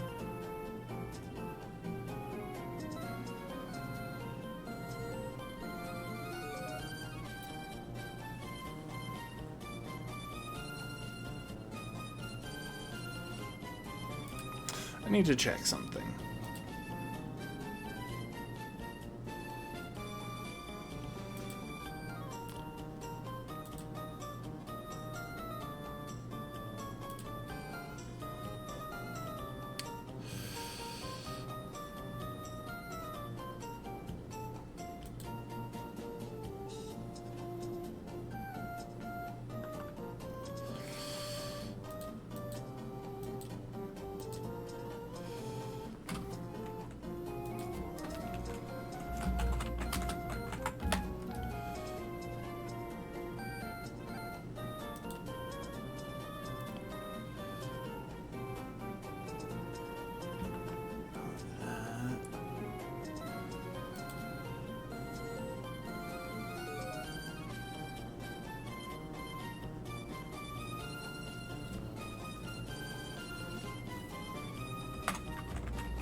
Hang on, is Trick a move tutor move?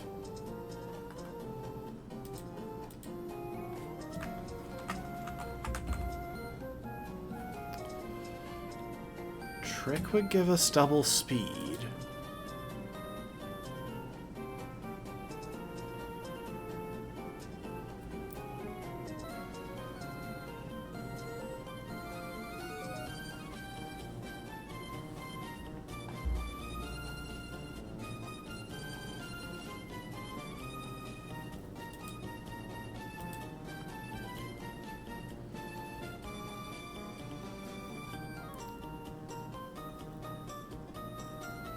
Oh, but we can't really do Z Trick and Trick choice specs onto it. Like, it's an option for...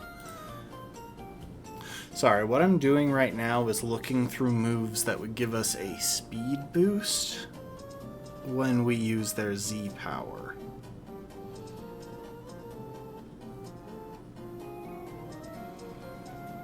Because Gardevoir can do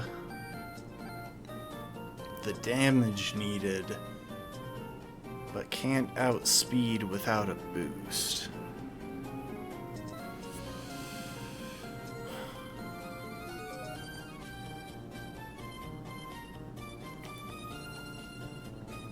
She doesn't have Hypnosis, because we were probably over level or just didn't learn it because it's unreliable.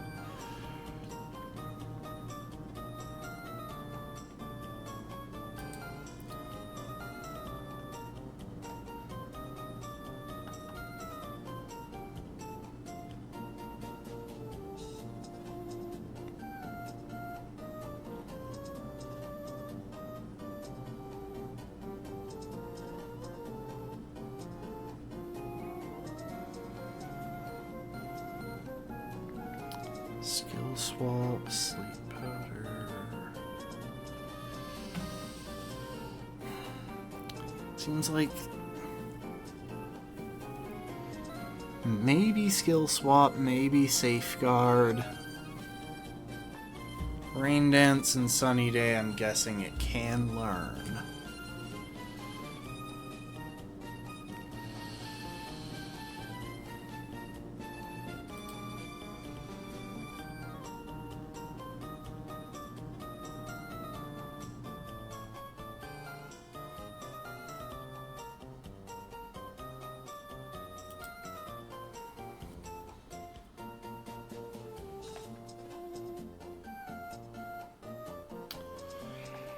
Okay. Probably a dumb plan, but maybe a decent one as well. Plassie can fully evolve at level 48, if I recall correctly. Yeah, so Plassie can become fully evolved. And knows Dragon Dance. Which means if we can use Trick to shut down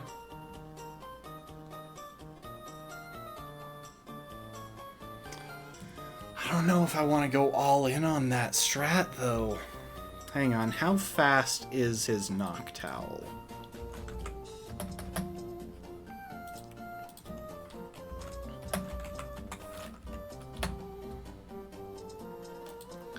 Noctowl, 48, Calm, max speed, 30.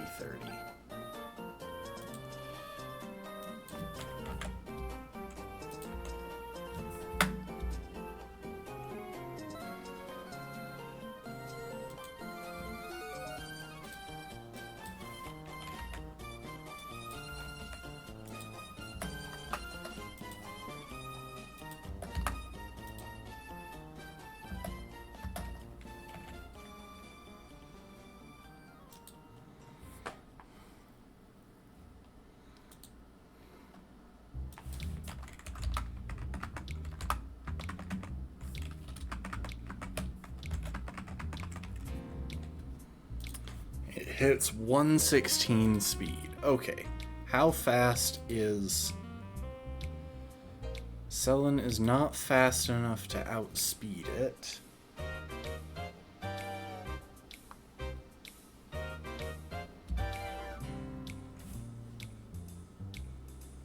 Sorry, I should elucidate on my plan. So my current thought is that I could go back to a move tutor, teach Celen the move Trick, and have Celen trick a choice specs onto the Noctowl when it uses a non-damaging move.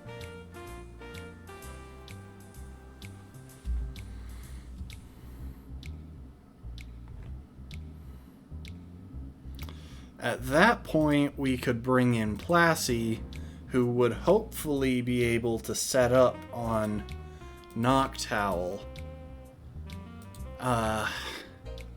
It's just tricky because very occasionally,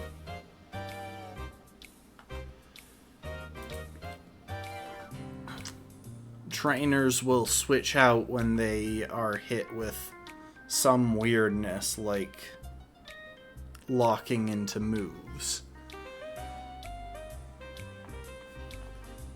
Yeah, it's Placidius Axe.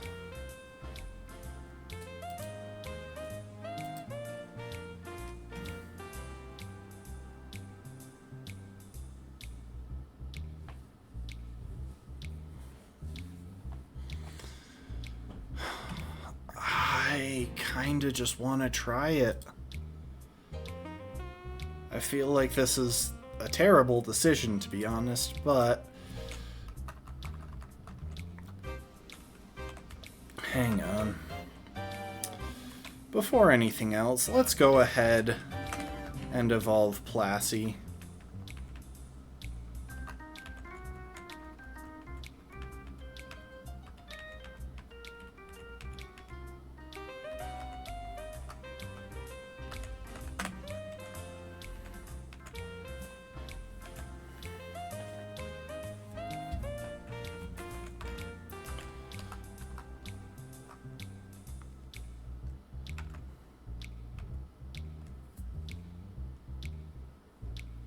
If I recall correctly, Plassie has the worst of his two possible abilities, but we'll just have to deal with that. Even with Rivalry nerfing his attack,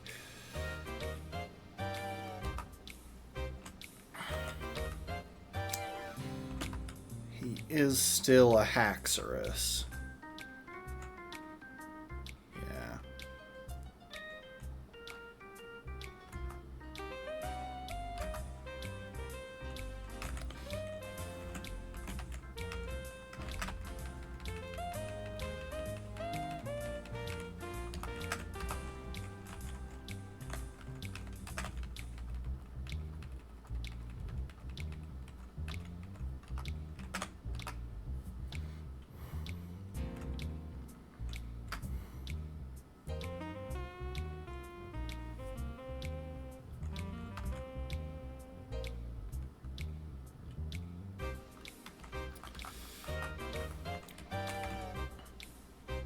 It's like, if this works, Plassie can set up a few Dragon Dances and then just sweep.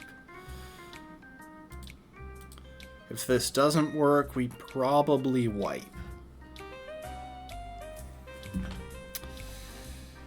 Which means I need a pretty frickin' good plan. I need a pretty frickin' good plan B.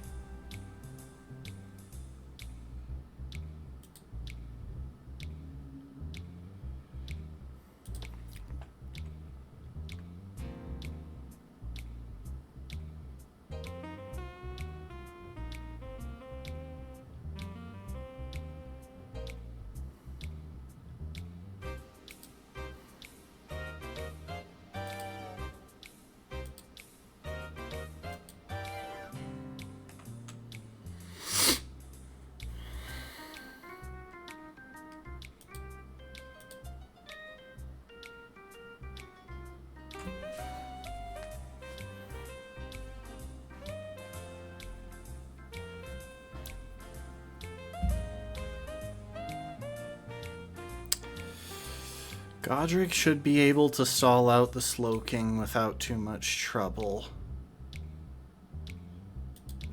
Jarbairn should be able to deal with the Flygon as backup.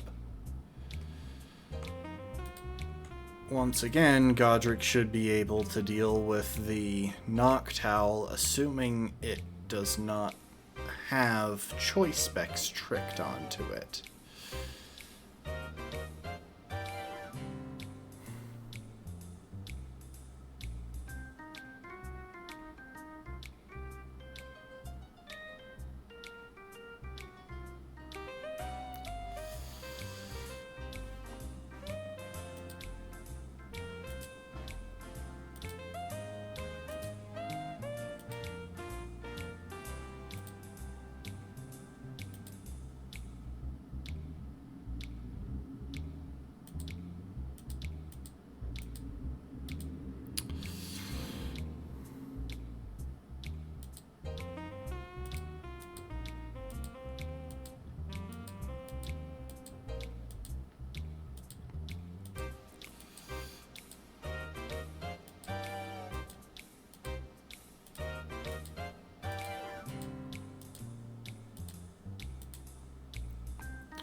This feels like a workable plan B.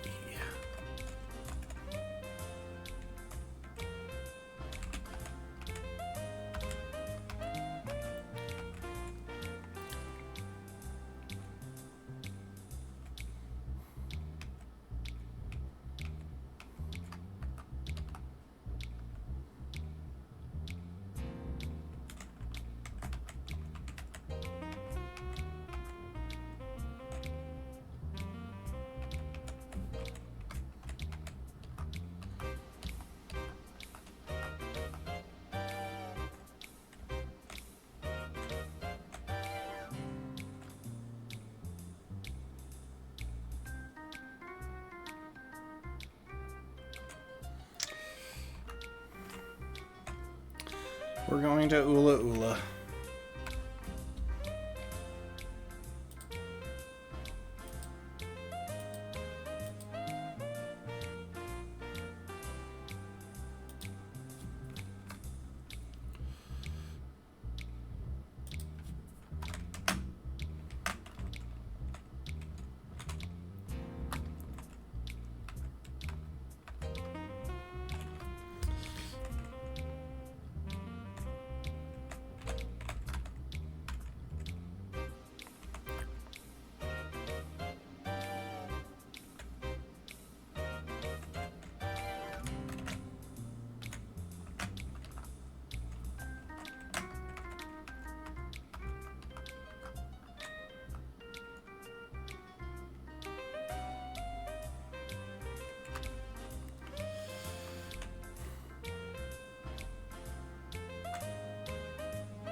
Oh wait, can Gardevoir learn Thunder Wave, actually?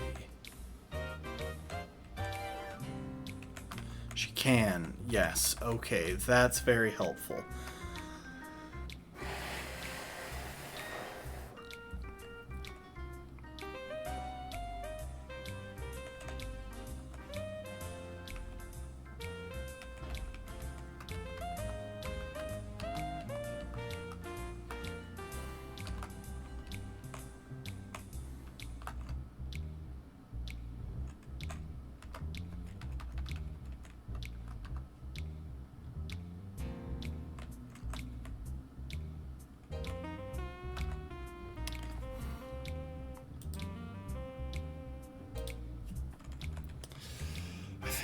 just gonna go for it.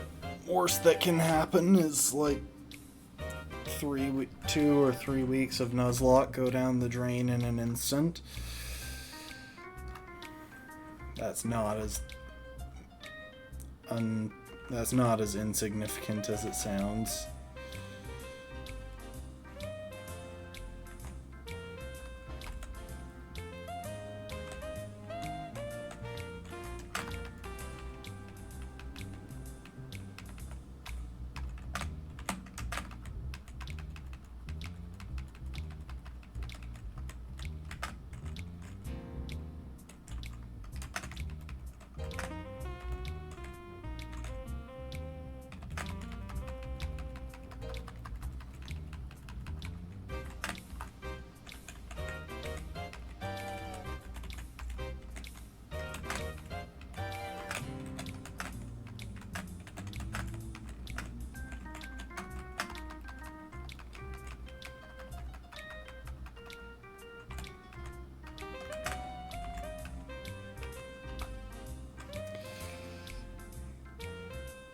Do I feel like a pharmacist? I don't know.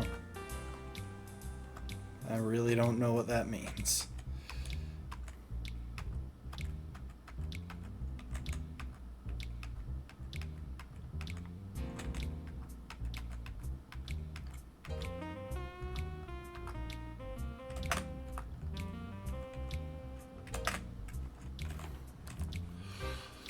Oh.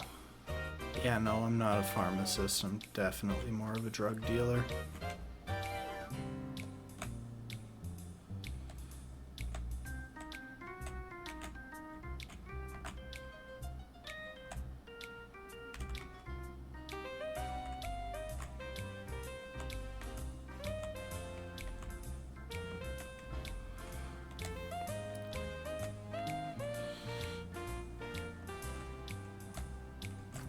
Hang on. I gotta double check something.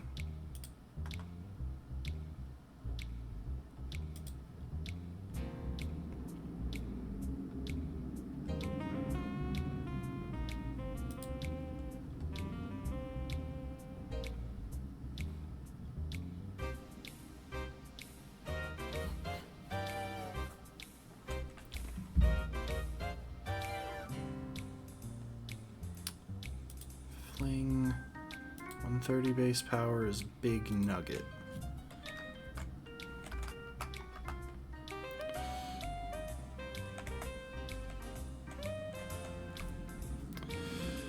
Okay, hold up. We actually need to do a quick item hunt.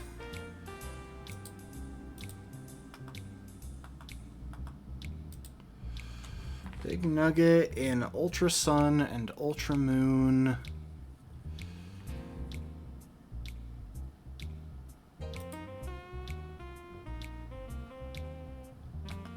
That one dude can give me one if I beat him up in Poe Town.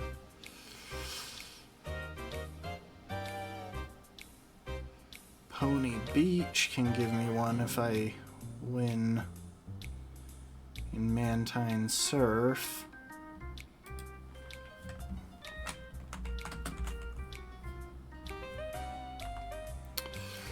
That's post-game.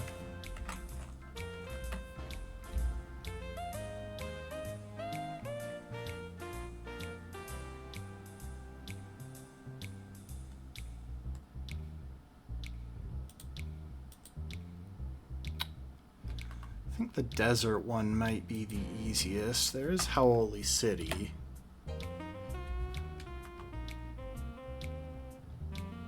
There's Mally Garden. Oh, that's defeating a bunch of trainers.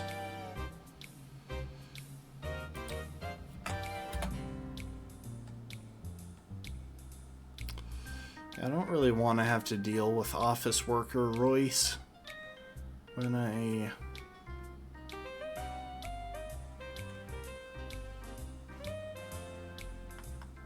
Actually, you know what? Office worker Royce, here I come.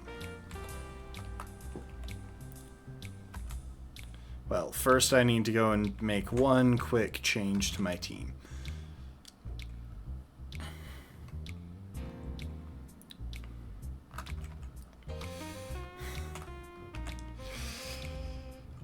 swear I'm putting more thought into this one random annoying trainer than I am into most of the island trials.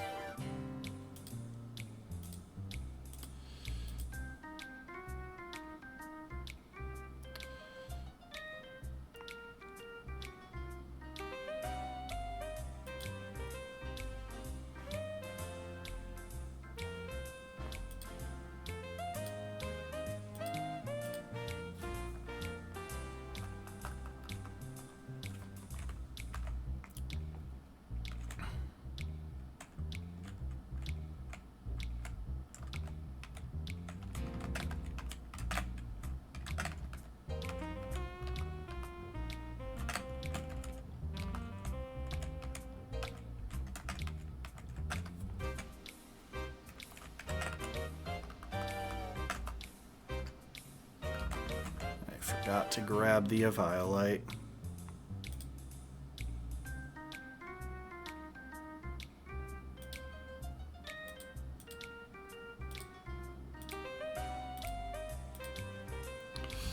Okay, I should be able to find those two pretty dang easily now.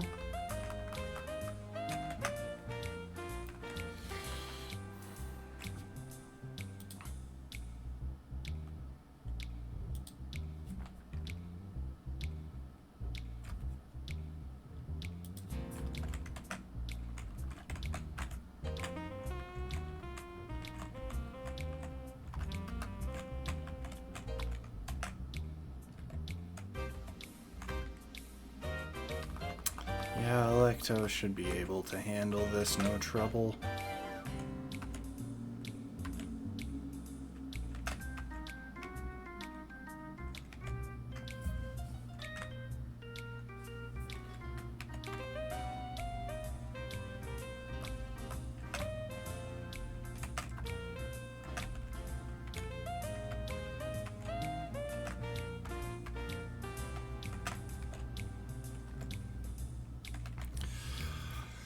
All right.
Okay, did that, and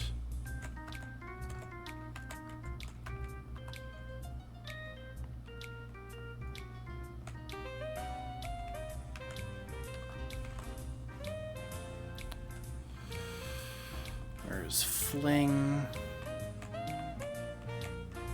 Did I never go and get the TM for Fling? I know I had the chance to.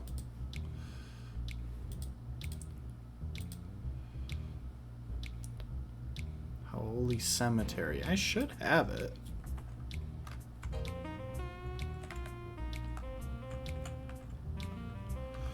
Apparently I don't.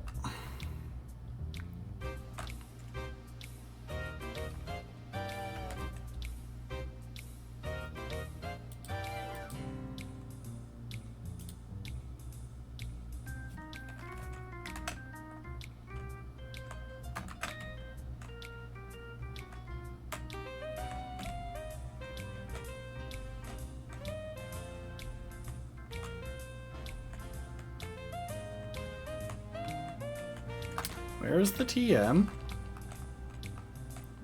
I should definitely have it.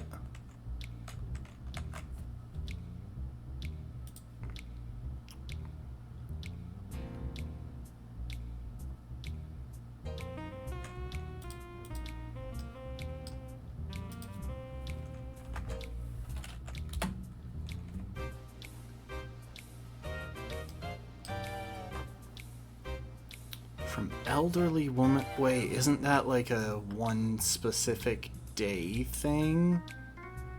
I think it might be.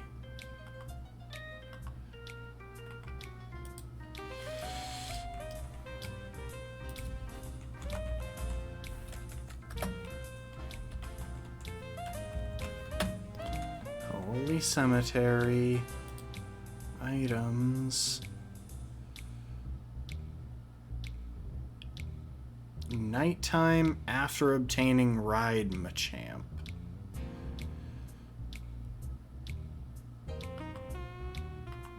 Oh, that is so weird. Okay. So we are just going to do... Well, first of all, I'm going to save and just restart the game and see if it happens to be nighttime in-game when I do. Nope. Alright, time to mess with time. One last time.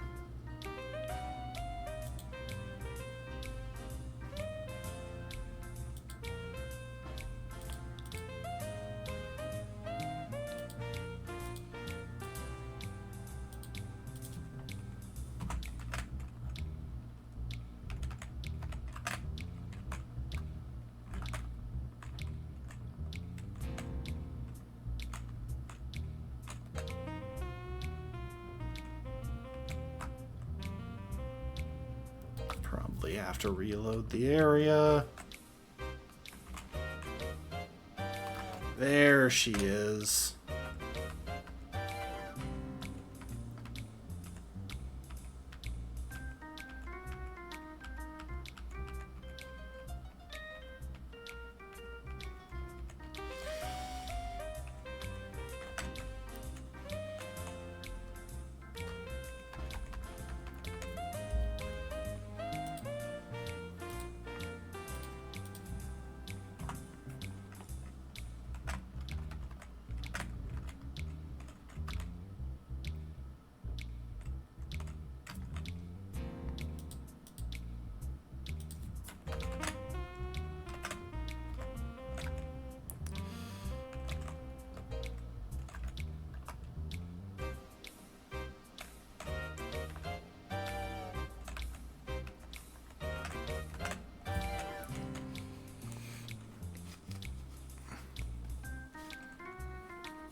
Okay.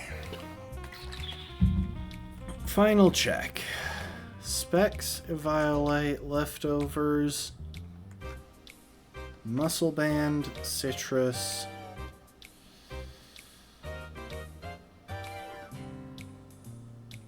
Hang on.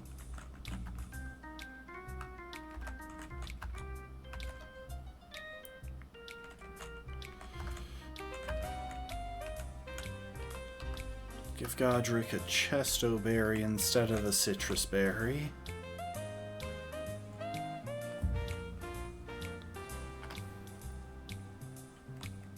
That lets Jarbairn hold the Leftovers. Okay, so we've got all of the items. Do we have all of the moves that we want? Trick, potential Thunder Wave. Oh, we're showing the wizard? Okay.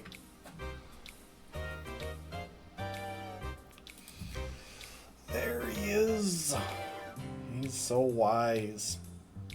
Come on, wizard. Bless the next match. Impart your wisdom.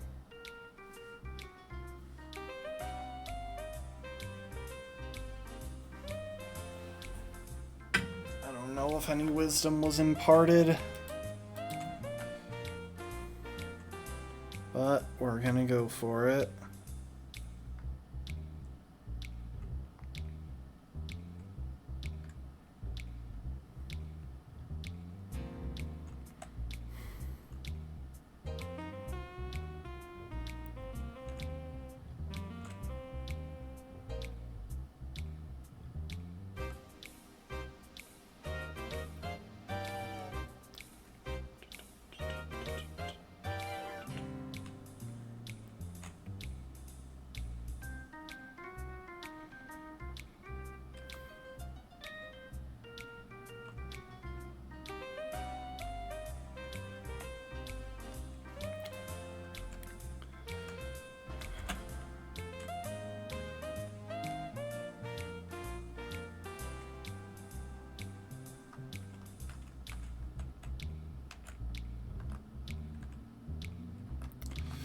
Let's go for it. Why not?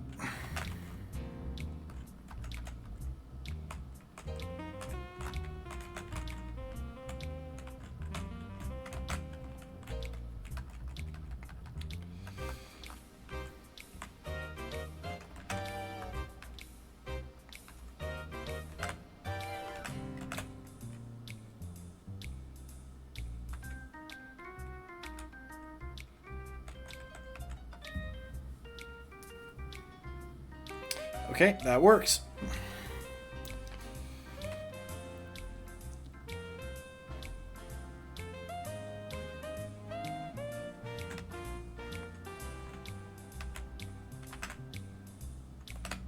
You are now locked into Tailwind.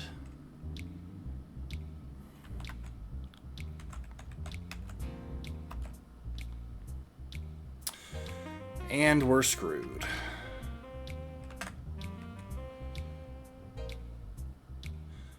Oh, wait, hang on.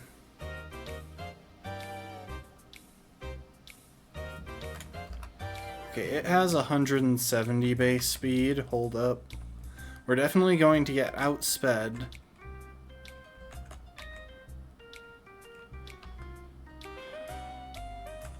But if we set up a Dragon Dance, we will outspeed in return.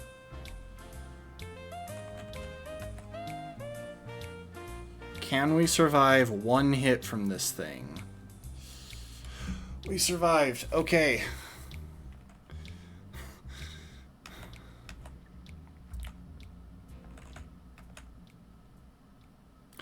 Ow! I calced your speed! That's impossible! Tailwind, I'm an idiot. I'm so stupid.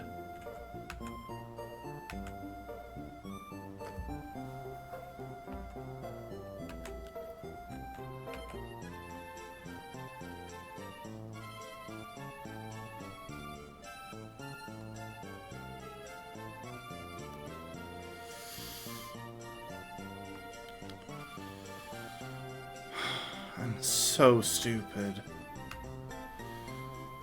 Okay, Tailwind wore off.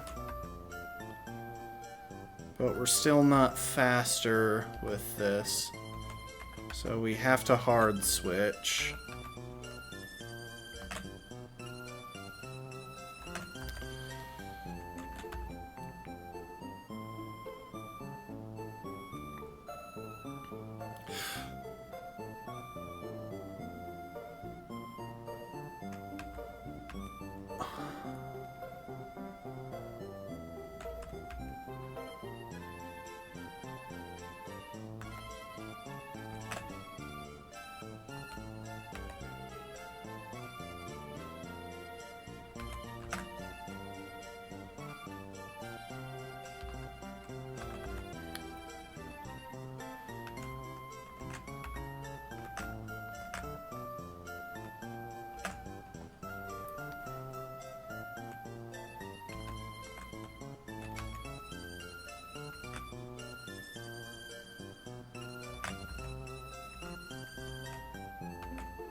Of course he gets a crit. Why wouldn't he? Why wouldn't he get a critical hit on a 75% accurate move instead of, oh, I don't know, missing?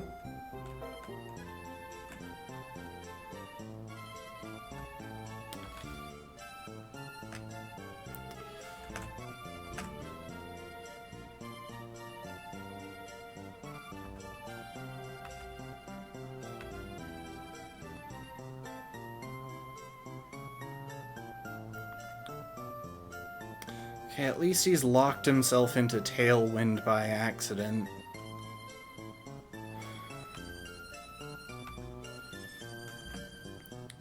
Going to see if he stays in. He doesn't.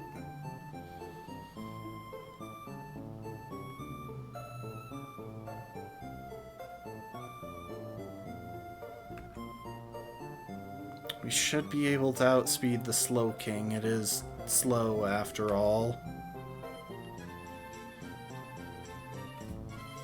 I'm just trying to maximize my leftovers recovery. I'm kind of depending on Jarbairn for basically all the rest of the match. And of course we get outsped by some... I keep forgetting Tailwind. How has this happened so many times?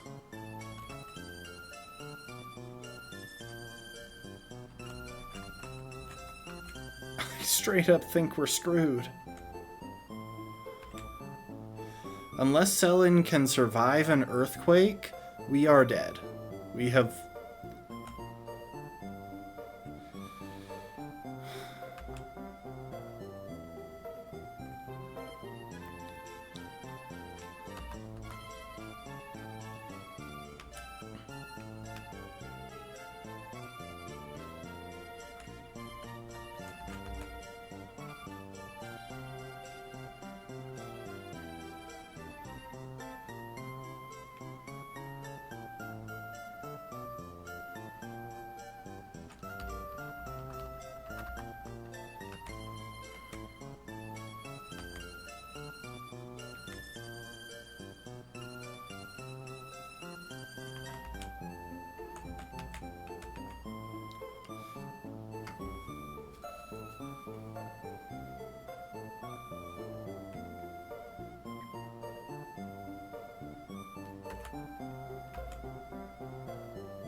Oh right, we can't Toxic it.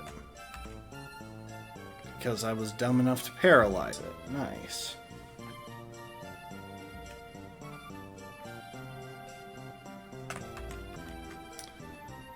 I think we will win this.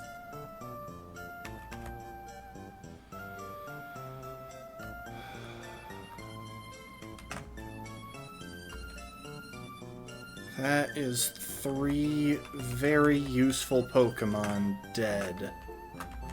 Why? Like...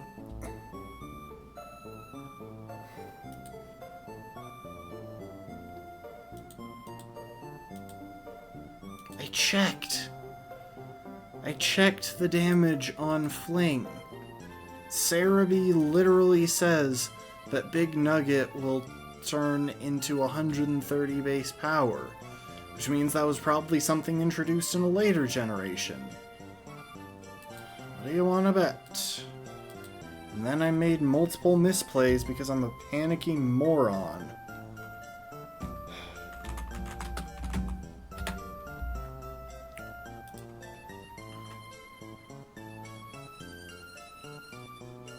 Yep, didn't do it until the next generation.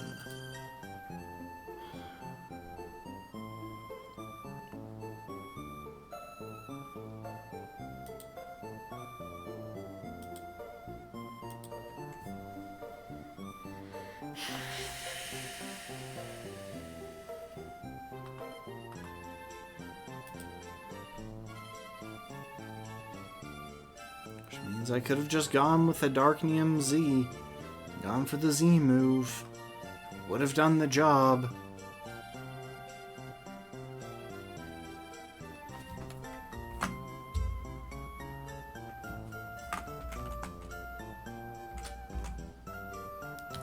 as opposed to a 30 base power attack.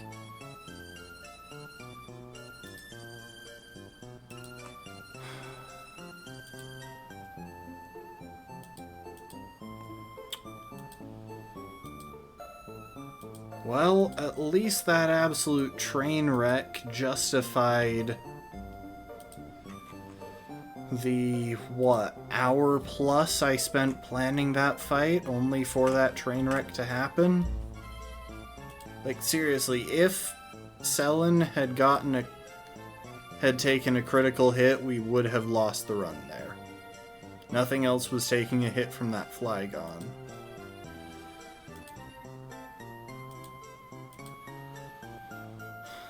Thanks for nothing, Fia.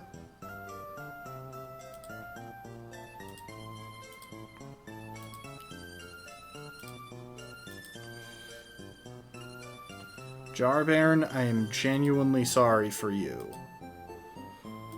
Plassie, I'm moderately sorry for you. You chose to have rivalry instead of... no, I should feel bad for both of them. They only died because of my stupidity. Had I just gone for Shadow Claw on Plassie instead of doing that, we probably would have gotten the one-shot on Gengar. Well, we lost out on our best setup sweeper and a powerful bulky grass type, who happens to be our only fighting type that isn't also fire. So that's tons of fun.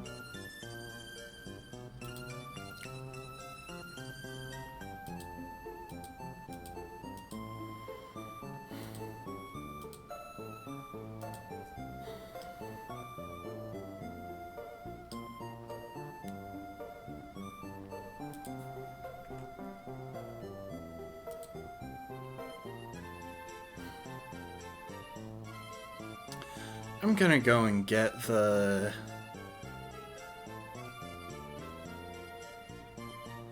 I'm going to go and get the flamethrower TM.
I should have used another.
Alright, let's put together a team for that stinking trial.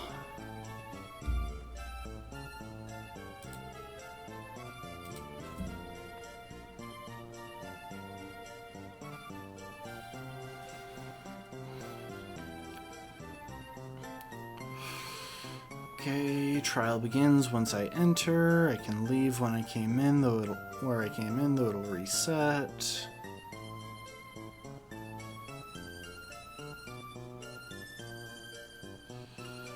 No trial captain. Attacked by a wild Jangmo-o and Hakomo-o.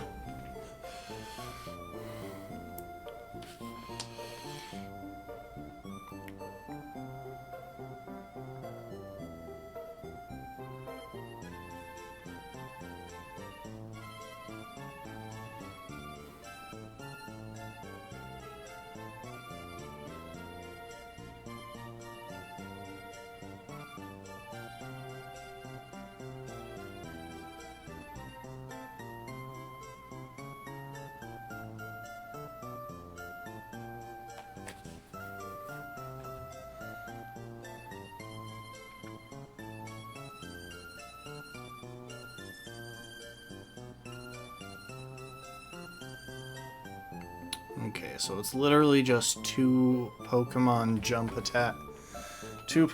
surprise attack me, and then the totem fight. If nothing else, it's simple.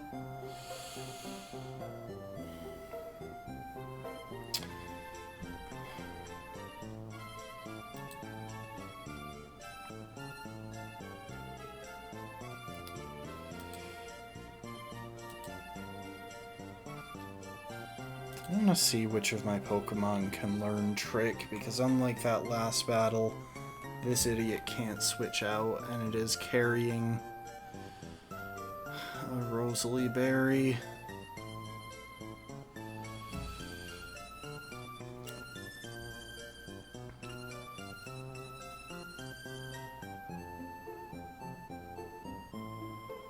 Obviously, Gardevoir can.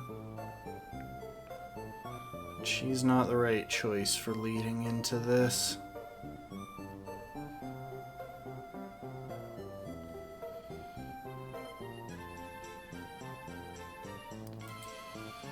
I mean, if I'm honest, the Pokemon with the best matchup into this is probably Doublade, but I don't really want to make him fight the Noivern. Because even if it resists its even if Doublade resists its moves, he doesn't have much Spec Def.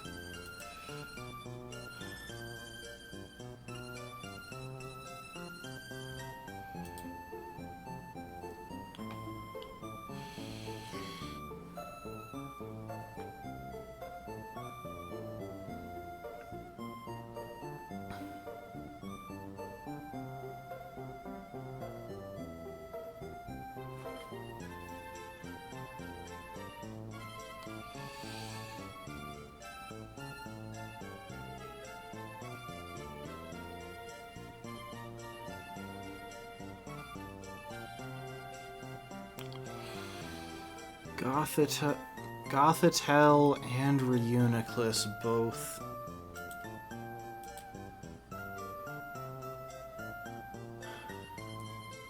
learn Trick, but they don't really do any better into it. About the best they could do is guarantee that it's going for Dragon Claw.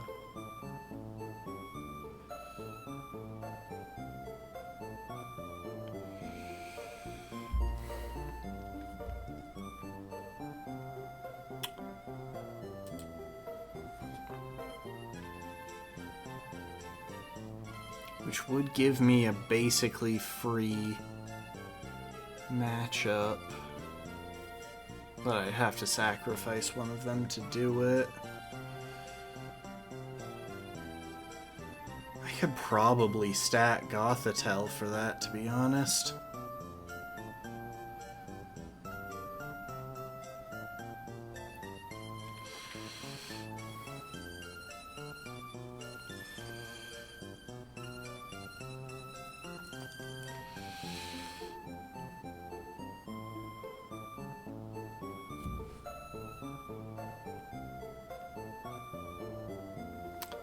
Fox is an option, as is Chandelure.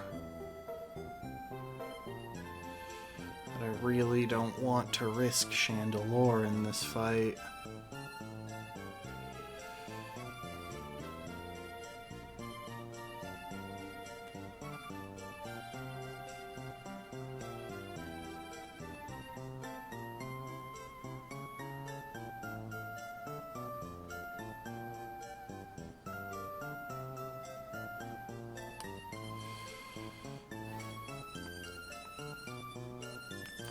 Yeah, I realize that trick choice item strats did get me absolutely wrecked in the last fight, but this fight the opponent can't switch out. Now I am going to do a quick search on Bulbapedia. Totem Pokemon. Trick. Item.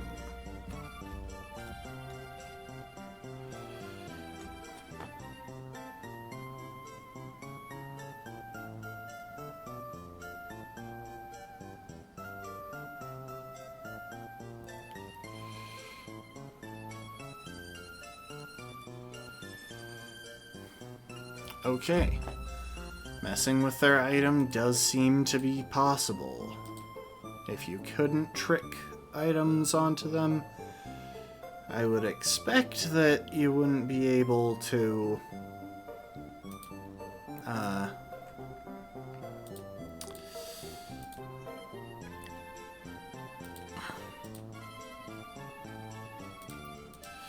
would expect that there would be some note about it.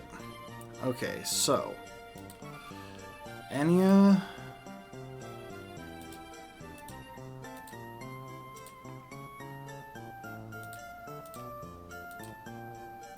Selen.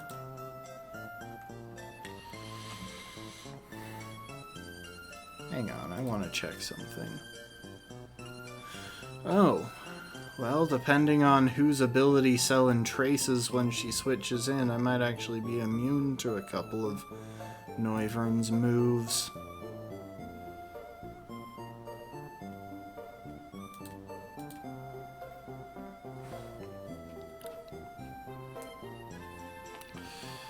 Regardless, Enya tricks the choice specs.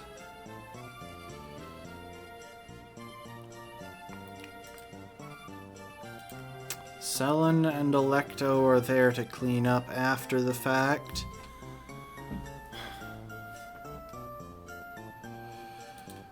We want D there to come in and neutralize the Noivern.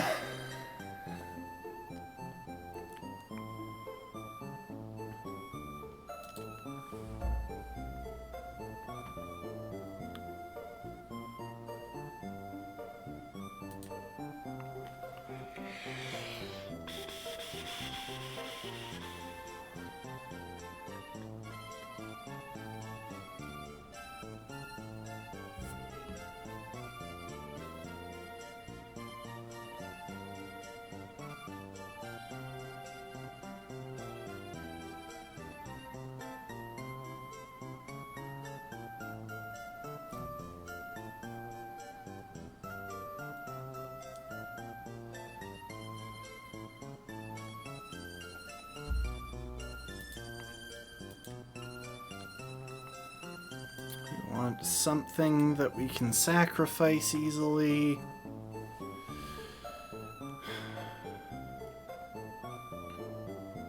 And I think... I mean, this thing does also match up reasonably well, technically.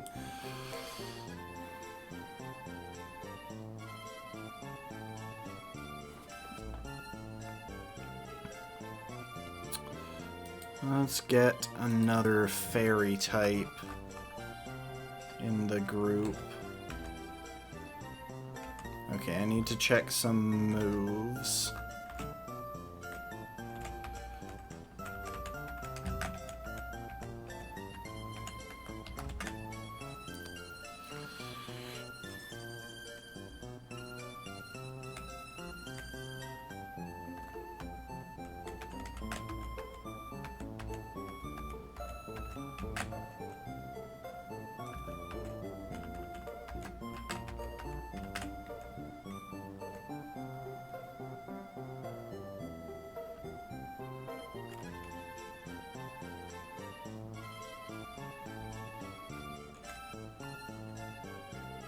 Thunderwave.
Shut up, phone.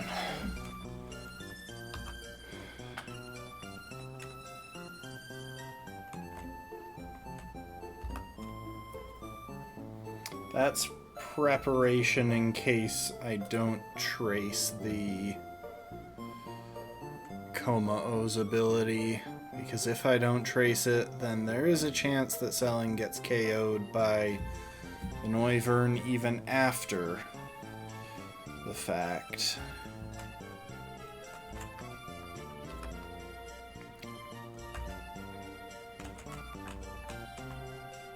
Protect, where are you at?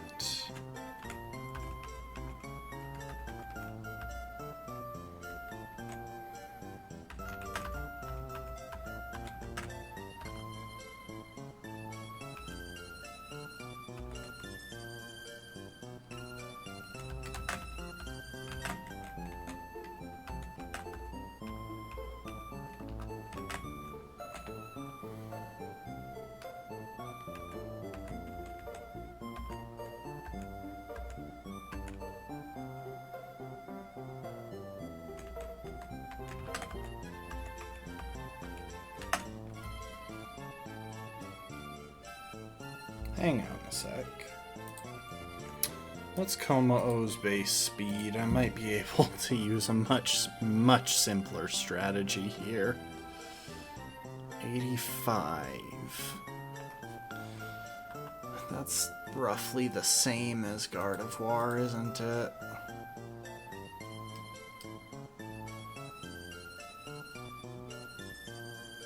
Gardevoir's is 80. Oh, I don't think I can justify... I don't think I can use Psych Up strats.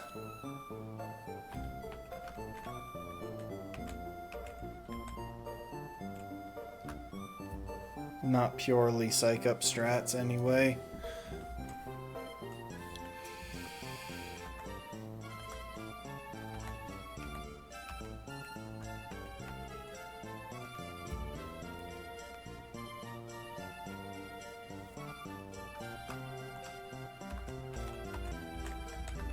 I don't think Electo can really use them either.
Not yet, D.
You know what? I'm just going to leave the chill music on. I don't even want the intense music for this.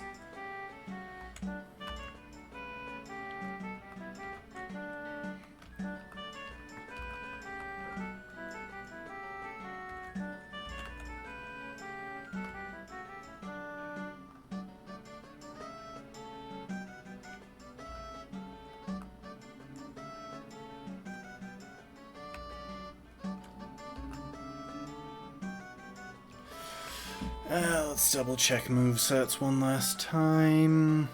Ghostium, Shadow Ball, Thunderwave, Violite,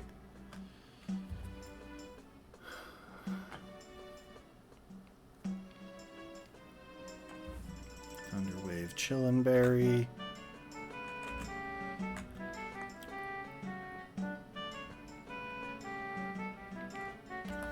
And that's why we do one last check. I did not teach any a trick.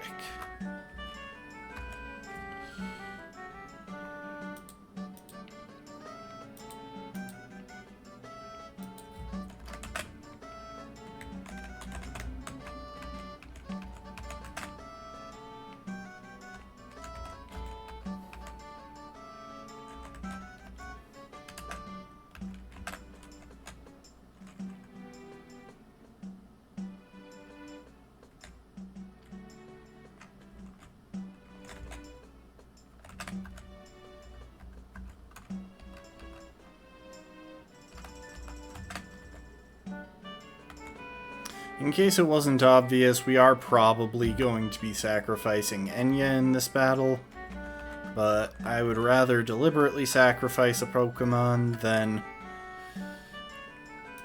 accidentally lose one.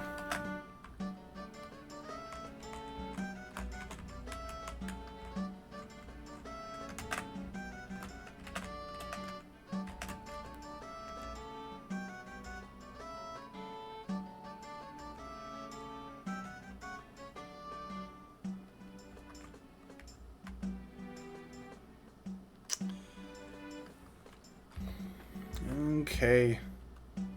Neither of the Pokemon that encounter us on the way in are capable of hitting ghost types, so they're completely free.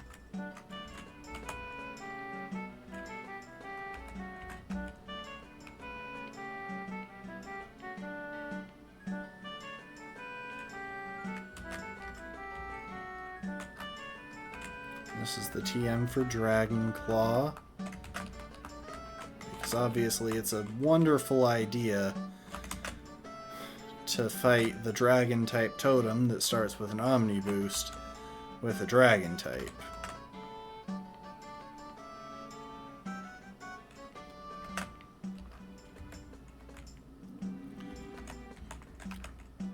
So we are kind of betting the entire run Well, we're betting this scenario on Enya being able to survive a single hit from this thing. Which feels like it should be reasonable, but after everything, who knows?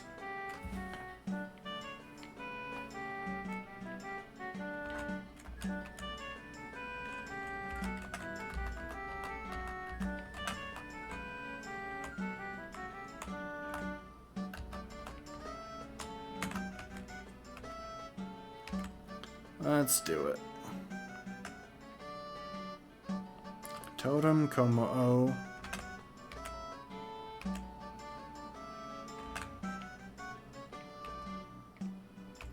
And that Rosalie Berry is the reason I'm not just going in here with Gardevoir to one-shot the thing.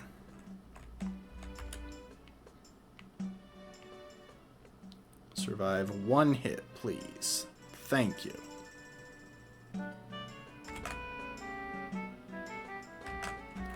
And now we protect for one turn, just to make sure it's properly locked into the move that we want it on.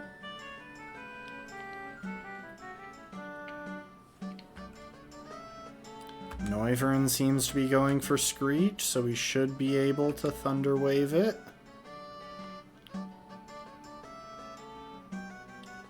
Nice.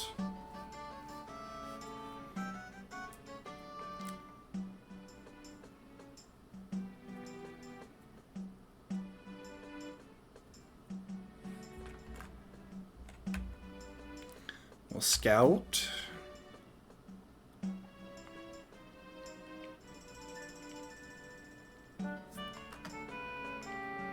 It's going for Air Slash.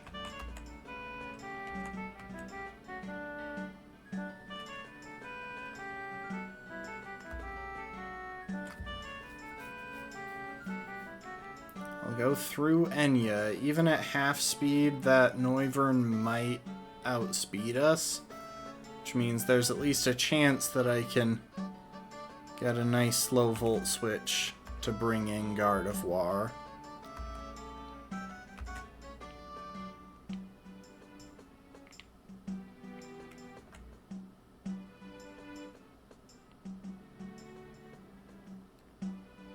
Crap. Alright, hard switch it is.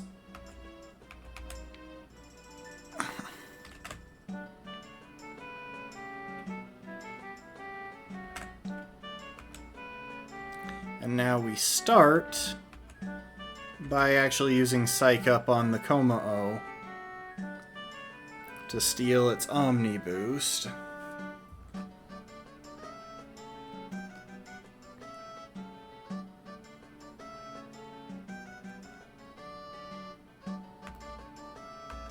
And then we're going to go for Draining Kiss on the Komo-o because I want to avoid accidentally knocking out Noivern first.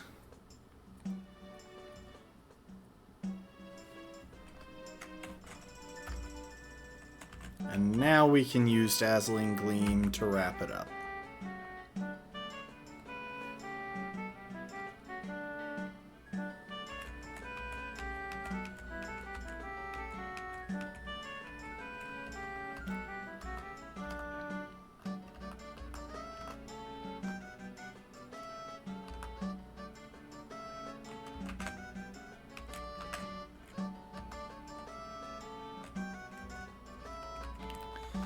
And you know what? That's where we're gonna leave it.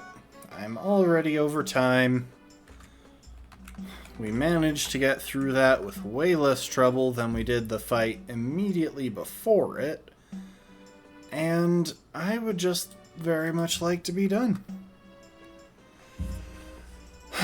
No, in actuality, I really need to read a guide for the next part to know what's coming up, because I really don't know how this whole Ultra Megalopolis arc works. And most importantly, I don't know if I'll be able to go back and forth. I don't know if I'll be able to come back here for resources, or if I need to get everything that I need before going, because Ultra Necrozma is the most threatening singular Pokemon in any Pokemon game. So, yeah. Thanks everyone for being here. I appreciate y'all. I hope you enjoyed. I'm sorry it was so much sitting around, and in the end it all still led to an absolute massacre. I hope to see you next time, which will not be tomorrow. I've got stuff going on tomorrow, so see y'all Friday. Later, folks. Bye, bye, bye, bye, bye.